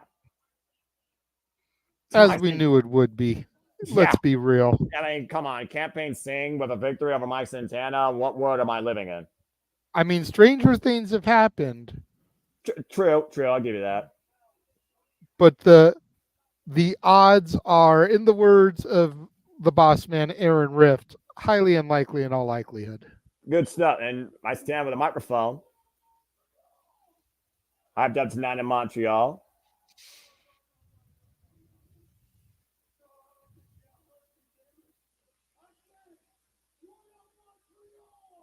What up, Montreal? Capacity crowd on hand again at the Verdun Auditorium. I love seeing it.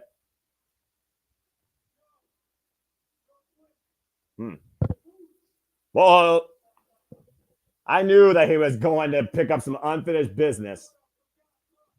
I knew Mike Santana didn't forget. Where he comes from. Not that way. Says he's a smart man. Putting the hit on him. Because he knew for a fact all the scratching, all the clawing, to get back to all these people, get back home to TNA. I was walking in that anniversary main event, and I was walking out, the TNA World Champion. What? What's a fake moves? Thank him because he did. Make him want even more. That's God. That's Father. Baby, and that Father, baby, can watch it home this week. I will be TNA World Champion. That's some confidence right there from a man that's proud and powerful. Before he gets there, sending a message to Moose. Huh? Moose? I'm going to make you suffer. Interesting. Put your foot on all your boys' necks. And now you're going to make me stop. Oh boy. I want your head in a box. Damn. So, Mike Santana putting Moose on site, it sounds like. It definitely would appear that way. Well, the hit has been put on the former TNA World Champion. Talked about before, the amount of possible contenders for the TNA World Championship. Mike Santana putting the hit on the former champion will definitely put him up there.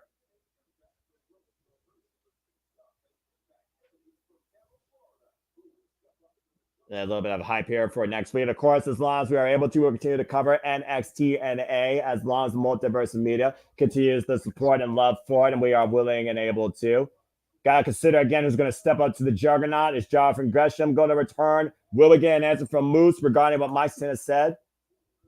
And, of course, who will earn the opportunity for a match of emergence for the X Division Championship of Ultimate X? Stay tuned for further action to come here weekly on TNA IMPACT here Thursday on XTV. As long as NXT/TNA is a thing, we will continue to provide this coverage on Tuesday and Thursday nights because, God damn it, professional wrestling has gotten us excited. And professional wrestling has gotten great again, and so has this individual when it comes to what he's done as we get ready now for our TNA World Championship. And you know what that means, by the way, right, JJ? That means that the wedding is our main event. Correct. Which means that some kind of shenanigans are going to happen. Well, let's see what happens here with Mustafa Ali, who's looking to make the TNA World Championship now great again. One of the greatest X Division champions in this era of TNA finally lost that title at Slammiversary now and has set his sights on a greater office to run for. TNA World Champion. And honestly, I think Ali could do it. I think Ali could be that guy. TNA has always been the company to give the underdog a chance. And I could see Mustafa Ali as the TNA World Heavyweight Champion. Is it going to happen this year? Probably not. But depending on how long his contract is, depending on how long he hangs around here, another year, maybe two, I could see Ali at the top of the mountain. You see the tail of the tape here. We've nicknamed him a slight weight and height advantage. Of course, Mustafa Ali has the 4 but not by much. A 2-inch and a 6-pound difference. Danger Zone and Super Kick. Of course, former X Division champion, 328-day undefeated streak, finally broken by Speedball Mike Bailey. While Nick Nemeth is a former IWGP Global Heavyweight Champion, NXT Champion, World Heavyweight Champion, current TNA World Champion. Not to mention, he's also the current AAA Mega Champion.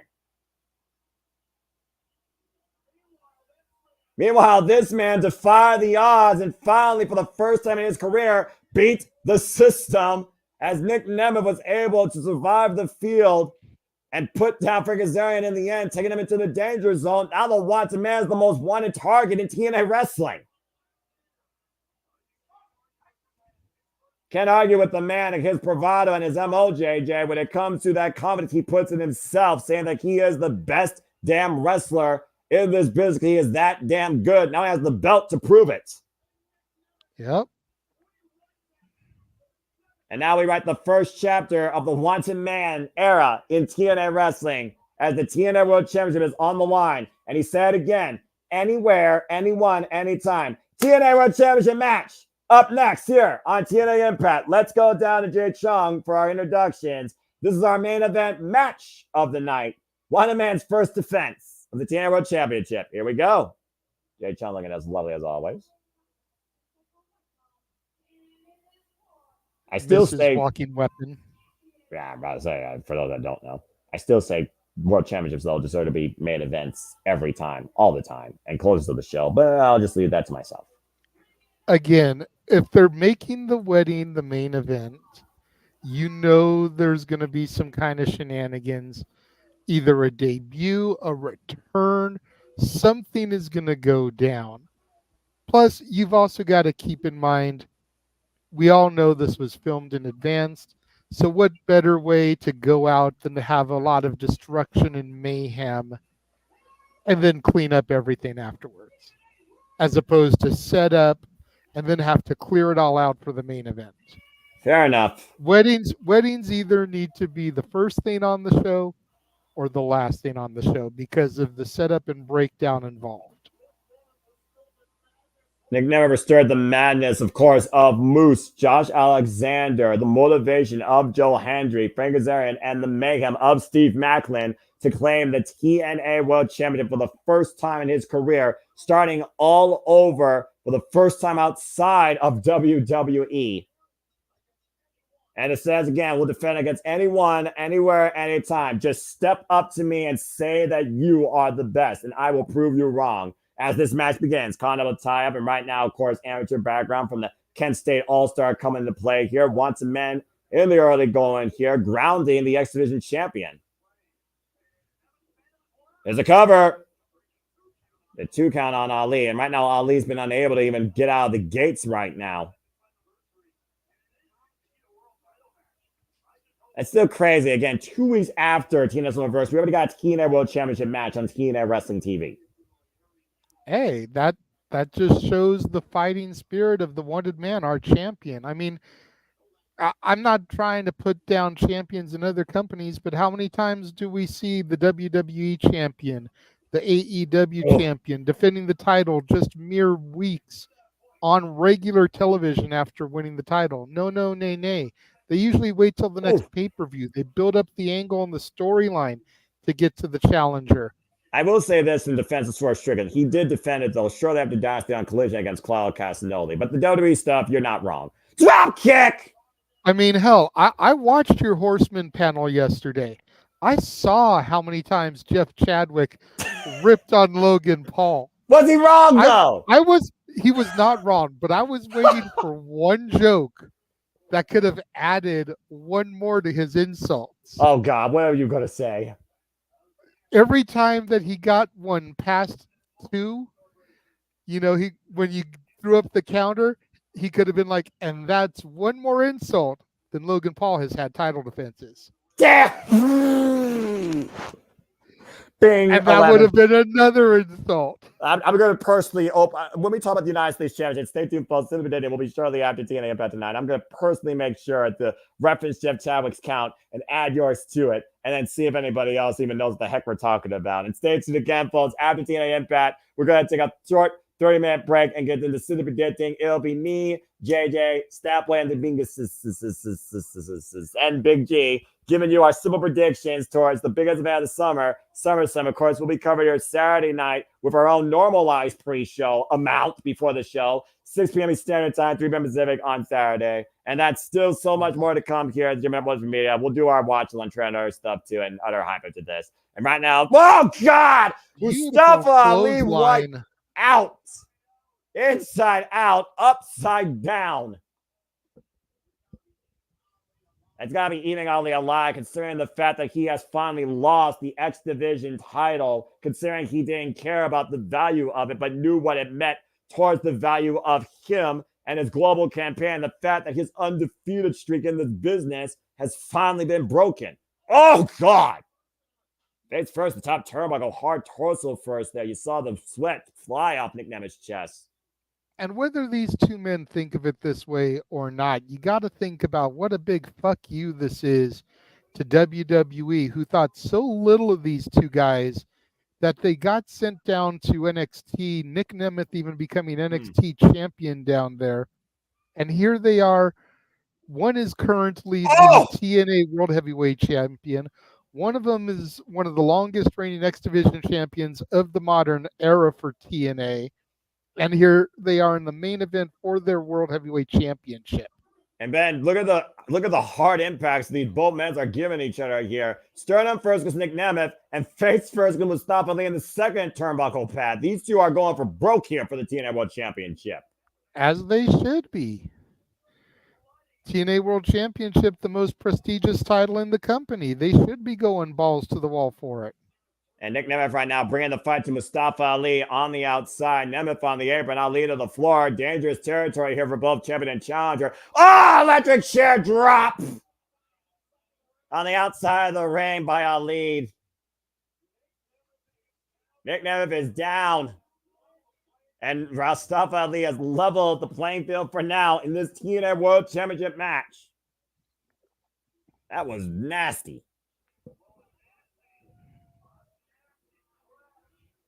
And Mustafa Ali right now enjoying the fruits of his devious labor there.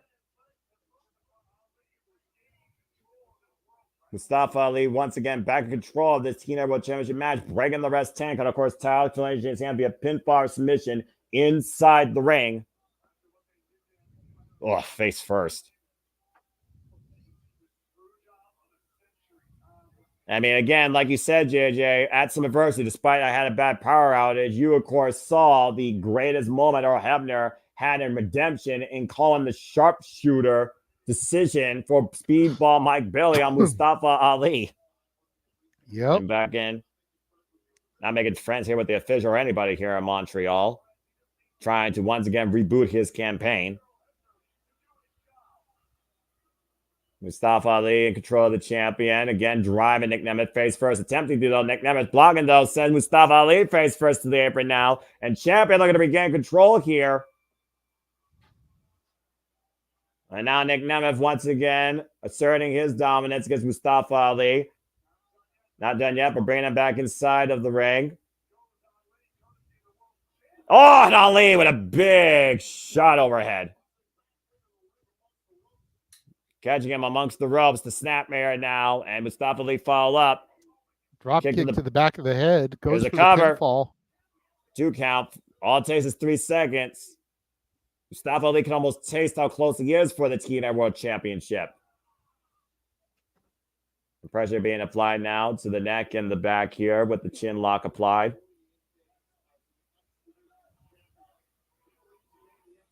Again, Mustafa Ali believes that he made the X Division great again, and despite what may have been exposed in Chicago, it's hard to argue what he brought during his run since beating Chris Sabin at No Surrender in the main event. Oof! The flurry there by Nemeth, though, neutralized once again by Mustafa Ali. Of course, after this, we do have the wedding. We got Super Predicted tonight, coverage of SummerSlam this Sunday, then the weekly Saturday Night Shenanigans of Open Mind, and then we'll be back here next week with our coverage of the Great American Bash Week 2. Me and JJ on the cause. Of course, we have the NXT Championship on the line. NXT Tag Team Let's cover off the suplex, 2 count, lateral press for Mustafa Ali. And of course, we have Trick Williams versus Pete Dunne, and so much more to come, including Joe Hendry versus Joe Coffey. MSK with a tag title shot against Axiom and Nathan Frazier. Kelani Jordan defending the Women's North American Championship. The only title that I don't think has been on the line for the Great American Bash is the Men's North American title in Obafemi. You would be correct. We saw him arrive last week, but they didn't really do nothing with him. It'll be interesting to see if a match gets added to the card last minute. Well, you wonder if the ruler's looking for competition or is competition looking for the ruler. And speaking of competition, Nick Nemeth welcomes all competition as he defends the TNA Championship against Mustafa Ali. Nearly catch him in that schoolboy. Now attempted backslide here as we're back on TNA Impact. And again, quick cover attempts here by the TNA World Champion. Ali, though, hoisting up Nick Nemeth. German suplex. The fight was going for Uranagi. Cover, kick out. And again, what a moment this would be for the X Division champion not using option C immediately after losing the title, pursuing the TNA World Championship and winning it out 2 weeks after Slammiversary.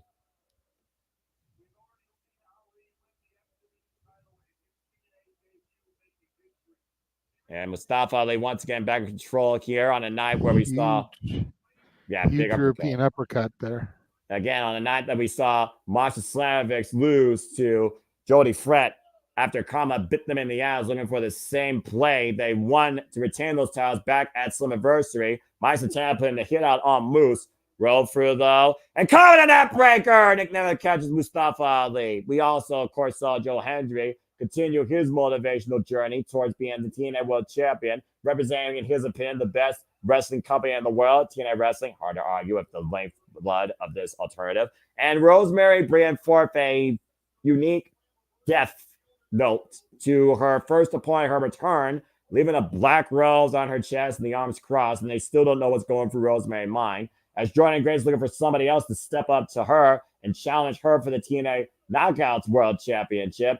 And we kick things off with the Rascals beating Speedball Mountain and Kushida in trios action ahead of, to your point, MSK challenging David Fraser and Axiom for the NXT Tag Team Champions next week on Great American Bash.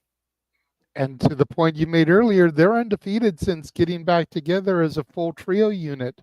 Oh! Could that be a prediction? You know, a little bit of a little spoiler there for that tag title match. And we also learned that Ultimate X is returning at Emergence, meaning somebody's going to have a chance to go after the SVG Championship amongst a field and one of the most damnedest, extreme, original ideas here in TNA Wrestling. And Nemeth right now dropped face first in the second turnbuckle. This is our main event match here tonight for the TNA World Championship. Mustafa Ali challenging Nick Nemeth, and still to come after this, the wedding of PCO and Steph DeLander. PCO, our new digital media champion and international heavyweight champion. Oh, Ali lands on his feet, though. Nemeth out of the corner off the second. Catches Ali with the tornado DDT. And now the champion goes to the cover, hooked in their leg, is enough here, 2.5. Almost a page off Ali's playbook there. We've seen Ali use that move out of the corner many a times.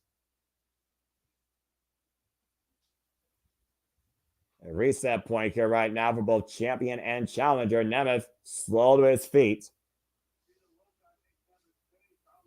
Talk about again how much Nick Nemeth prides himself in proving like he is the damn best. Look at the oh, I got caught. Spin kick by Ali. Is it enough here to win the TNA World Championship? Kick out. Whew. Less than a second away again from a new TNA World Champion, JJ. We talked about before how many people want to put their names out there towards the TNA World Championship. Frank Kazarian, Josh Alexander, Joe Hendry, Mike Santana, Moose. Oh my God, what a knife edge chop. Ali right now not looking towards the past, but looking towards his future and making the TNA World Championship great again. Less than half a second away. Set up and over to the floor. Into the guardrail. Yeah, they got to be careful with those in TNA. Those are metal guardrails. Those aren't the normal padded railings that you see at WWE. And take another look at the replay here. Watch the way he lands up and over, his own momentum costing him here. And Mustafa Ali using the steps, it looks like, for assistance to get back up to his feet. Does underneath the clothesline. Double leg now by Nemeth. Looking to catapult. Mustafa Ali, nowhere to go but up. Face first into the ring post. That was a nasty collision right there. You see Ali right now rechecking his jawline. That tosses Ali back inside. And now look at the special security trying to come into play for the campaign leader. Behind referee Spencer's back. Into the ring now, though. Mustafa Ali looking to step over, trying to trap Nick Nemeth. You gotta be kidding me. Going for the sharpshooter again in Canada. This is the same move Ali tried to use in the X Division title match. And we are in Montreal, and there's no Hebner this time, and Nick Nemeth is in a world of trouble. That is applied deep in the middle of the ring. TNA World title in the balance. We are just a tap away from Mustafa Ali making the TNA World Championship great again in his own twisted vision. History could be made here again if Nick Nemeth does not find a way to force the break.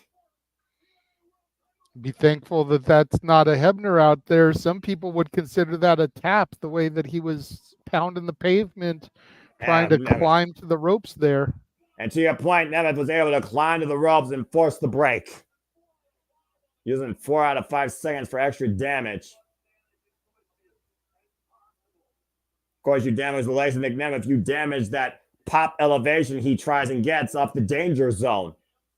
And a kick to the hamstring doesn't help your leg either. We talked about giant screw leg whips earlier. Pushed off, though. And Nick Nemeth right now. Cut!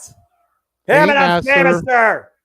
Middle of the ring. Covers not a lot of enough pressure here. on the cover, though. And a crucifix reversal by Ali. Oh, stole it. That strike to the hamstring, to your point, prevented Nick Nemeth, though, from trapping him in the cover. Super kick follow, though. And Ali into the danger zone. That's got to be it for the win. Nick Nemeth retains the TNA World Championship. Woo! That's a hard way to go out in your first defense. And Nick Nemeth welcomes it. Again, you got to admire this man who's a man of his word and his worth as our new TNA World Champion. One defense in, Nick Nemeth wins against Mustafa Ali. It's a hell of a competitive matchup, though, JJ. And this is just the start of what TNA has to... Oh, wait a second. And look at the walking weapon here again. Talk about how he built a foundation for people like Joe Hendry, like Nick Nemeth. You know Nick Nemeth has to be aware that Josh Alexander is literally making sure that he is prime target to challenge for that TNA World Championship.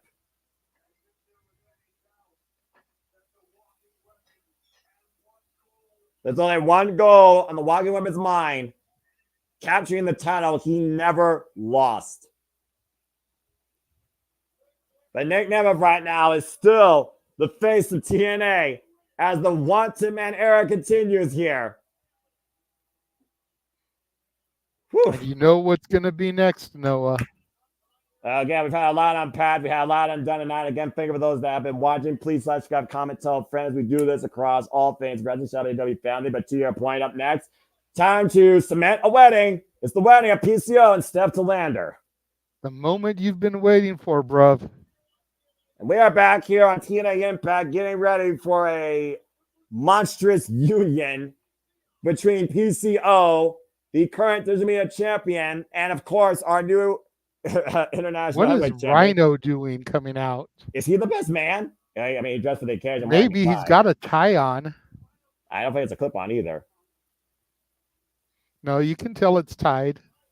I mean, Rhino, of course, we saw if it was him. A clip on, it would be on his singlet and hanging a lot lower. We also saw Rhino Dude come to the aid, though, of PCO, as we got the director of authorities, and Tina Morella here. Not to mention Zaya Brookside. Not to mention Zaya Brookside saying love wins in the end. Might be the only flower girl here at this wedding. Maid of honor, I'm thinking. Yeah, that's exactly what she is. Steph Delander's maid of honor. In her finest wedding attire, in all black, of course. Are we sure we're not attending a funeral here?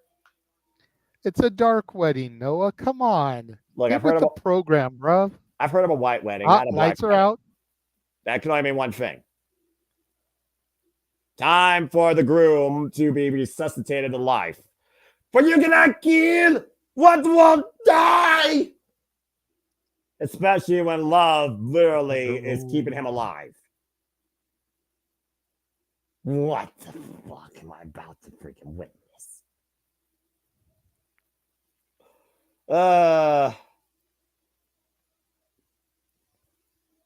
Get a jolt from the electrodes there. From Destro. The guy that brought him to life back at Slammiversary, might I add. As long as Top Trash stays away from this wedding, I'll consider it a success. He's alive! And he's dressed for the occasion. Of course he is. And he got his championships as well. PCO in a suit, wearing 2 titles. This is 2024, folks. Our digital media and international heavyweight wrestling champion, Perfect Creation 1, the French-Canadian Frankenstein, back home in Canada, PCO. Oh, my gosh. We need Raven, damn it. We need Raven here for this. Don't say that. Dressed as Johnny Polo. It has to be a thing. And of course, we know PCO got this accomplishment against AJ Francis, Flop Dollar, and of course, Rich Swann and other accomplices with an assist by Rhino and Sami Callihan. Well, we've got the best man, we've got the maid of honor, we've got the groom, so you know what's next, Noah. Yes, I do. The bride. Here comes the bride. Oh, JJ. Who's she being escorted to the ring by? Destro, of course. With her Bride of Frankenstein hairdo. I love it, Noah. I hate. Come on.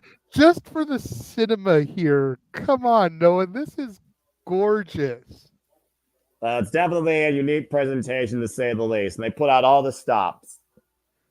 Okay. I know you're not a huge movie guy, but once when you were a wee lad, did you ever see Mary Poppins? Yes, I already told you that. Okay, you remember the nanny that got chased away at the start of the film? Katie Nana? Yes. That's the same chick that played the Bride of Frankenstein. Oh, boy. Well, the lovely Elsa Lanchester. I'm just going to tell you right now, don't expect any tears shed for me on this occasion. You're never going to get any sympathy from me when it comes to a wrestling wedding. But let's go ahead and go down to Tino is going to give the sermon with his great accent. Well, we are in Canada. I can't take him seriously. These marriage of this monster.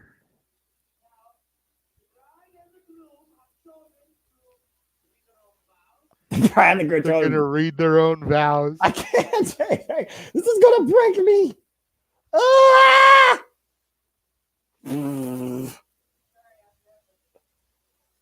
She's nervous. Hi, Stephanie. Take you, PCO. Love the wedding. Undead bride. Santino making the heart. Truly love at first fright. Never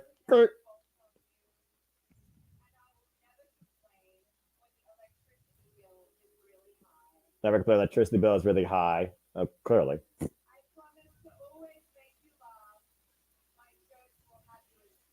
Jokes for having stitches. The pun game is just next level here. Oh, gosh. Playing as you want to see. We are simply meant to be. Till death do us part. But PCO doesn't die. So you'd have to kill her. Pico? Pico de Gallo? PCO. PCO speaks. Yes, PCO speaks. Stephanie? My vow.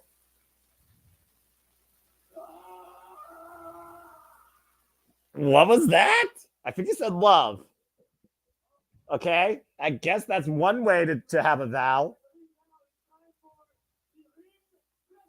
Now it's time for the ring presentation. I've seen so much wacky shit in TNA over the years when it comes to weddings, but this one takes the cake. And there is no cake. To the right hand. I thought it was the left hand that's supposed to go on. I don't know anything about this shit. This No, is you're not. right. It is supposed to go on the left. This is not in my element. I'm the simple single man for life. This is not in my element. I may Where's be dressed Pico's in ring? suits on weekly occasions, but this is not in my element. This is not what I signed up for. The ring is actually on a finger, a severed finger. Of course. I'm sure he dug it up from the local cemetery. All right. I'm just waiting for somebody to crash the wedding, as long as it's not Flop Dollar. I'm just waiting for the wedding crasher. There's gotta be something. All right, so we put it on the correct hand for Steph, but the wrong hand for Pico. Oh, here we go. Here we go. Why they shouldn't be joined in matrimony. Or shove your face. Give me a second. Just going. Oh, fuck And me. here we go. AJ Francis. The number one thing I did not want to see tonight here on TNA is tough trash. Why is this flop on my screen? Oh, God. I wonder if PCO is legit married in real life, and that's why they did it on the other hand out of respect for his real wife. That actually would make sense. He put on a dumpster fire worse than Jinder Mahal and Baron Corbin. No. Let's be fair. Their match was solid. Would I call it an instant classic? No. But would I call it a dumpster fire? No. Let's be fair to AJ Francis. We've said it a few times, Noah. Since coming to TNA, he's been on the run of his life. Let's give the devil a little bit of due. We can still keep the Flap Dollar nickname because it's funny, but give AJ his due. He's been doing pretty well. You still ain't got to like him, but give the devil his due. That's all I'm saying. There's a reason why there's more than one person here on the screen. But the power vested in me by his online course.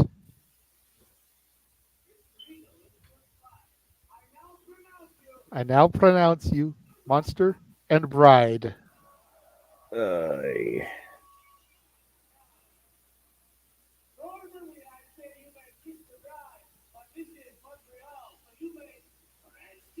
Oh, dear God, no! Give a French kiss the bride. No! Cut the feed! Cut the feed!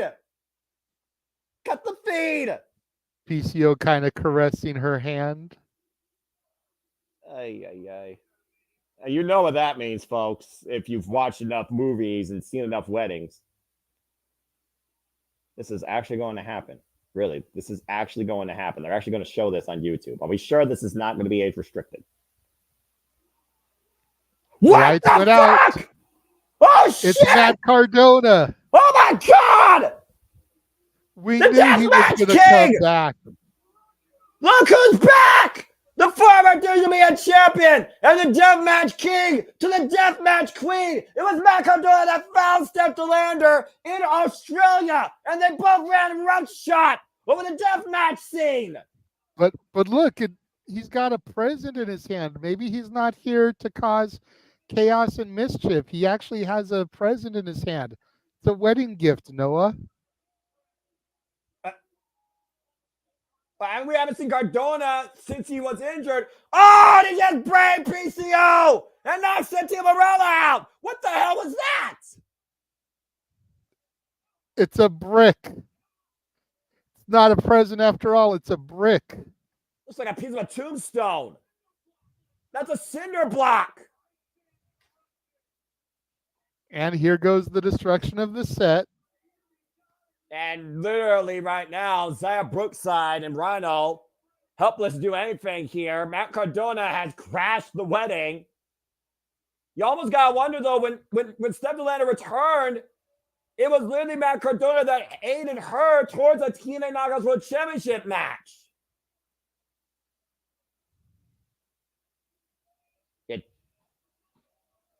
What's Steph thinking? Where does Steph's loyalty lie? Matt Cardona's tapped her on the shoulder like, come on, let's roll, and she's not going. Now he's grabbed her by the wrist. Whoa. She doesn't want any part of Cardona, Noah. She's loyal to her undead husband. Okay. Steph is hot. Schiff is pissed. Okay. Matt Cardona might be messing with something he did not expect. Well, Steph Delander standing up for her quote-unquote husband. And PCO trying to resuscitate himself back to life.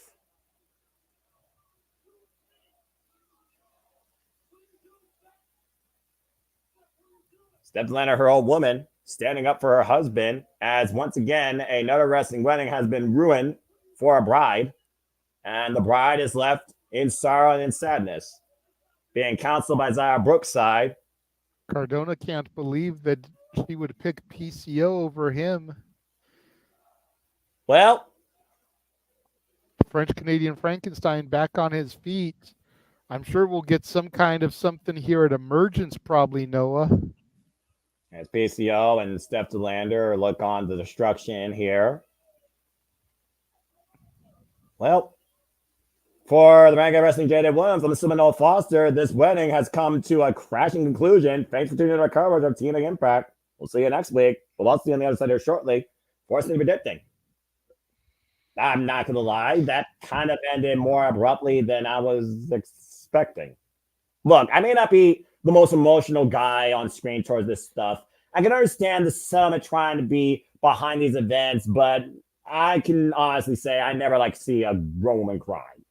So hopefully they'll figure out a way to reconcile this. And I'll give Flopdog credit's due. He didn't do anything from the outside. No one did, though. But Matt Cardona, damn. Welcome back to TNA, I guess. There we go. All right. Well, hell of an outing there by TNA Wrestling once again. Make sure you guys come back this coming Tuesday as we do part 2 of NXT Great American Bash. Make sure you come back next Thursday as we do another episode of TNA Impact. And make sure you come back at the top of the half hour as Noah, I, Statboy, and the Dominguez will be simply predicting SummerSlam. For the Simple Man Noah Foster, I'm the Renegade of Wrestling, J.J. Williams. We will see you guys in a bit. The Jeff Meacham Network's Multiverse of Media. For over 15 years, the recognized symbol of excellence and the standard bearer in coverage of sports and entertainment.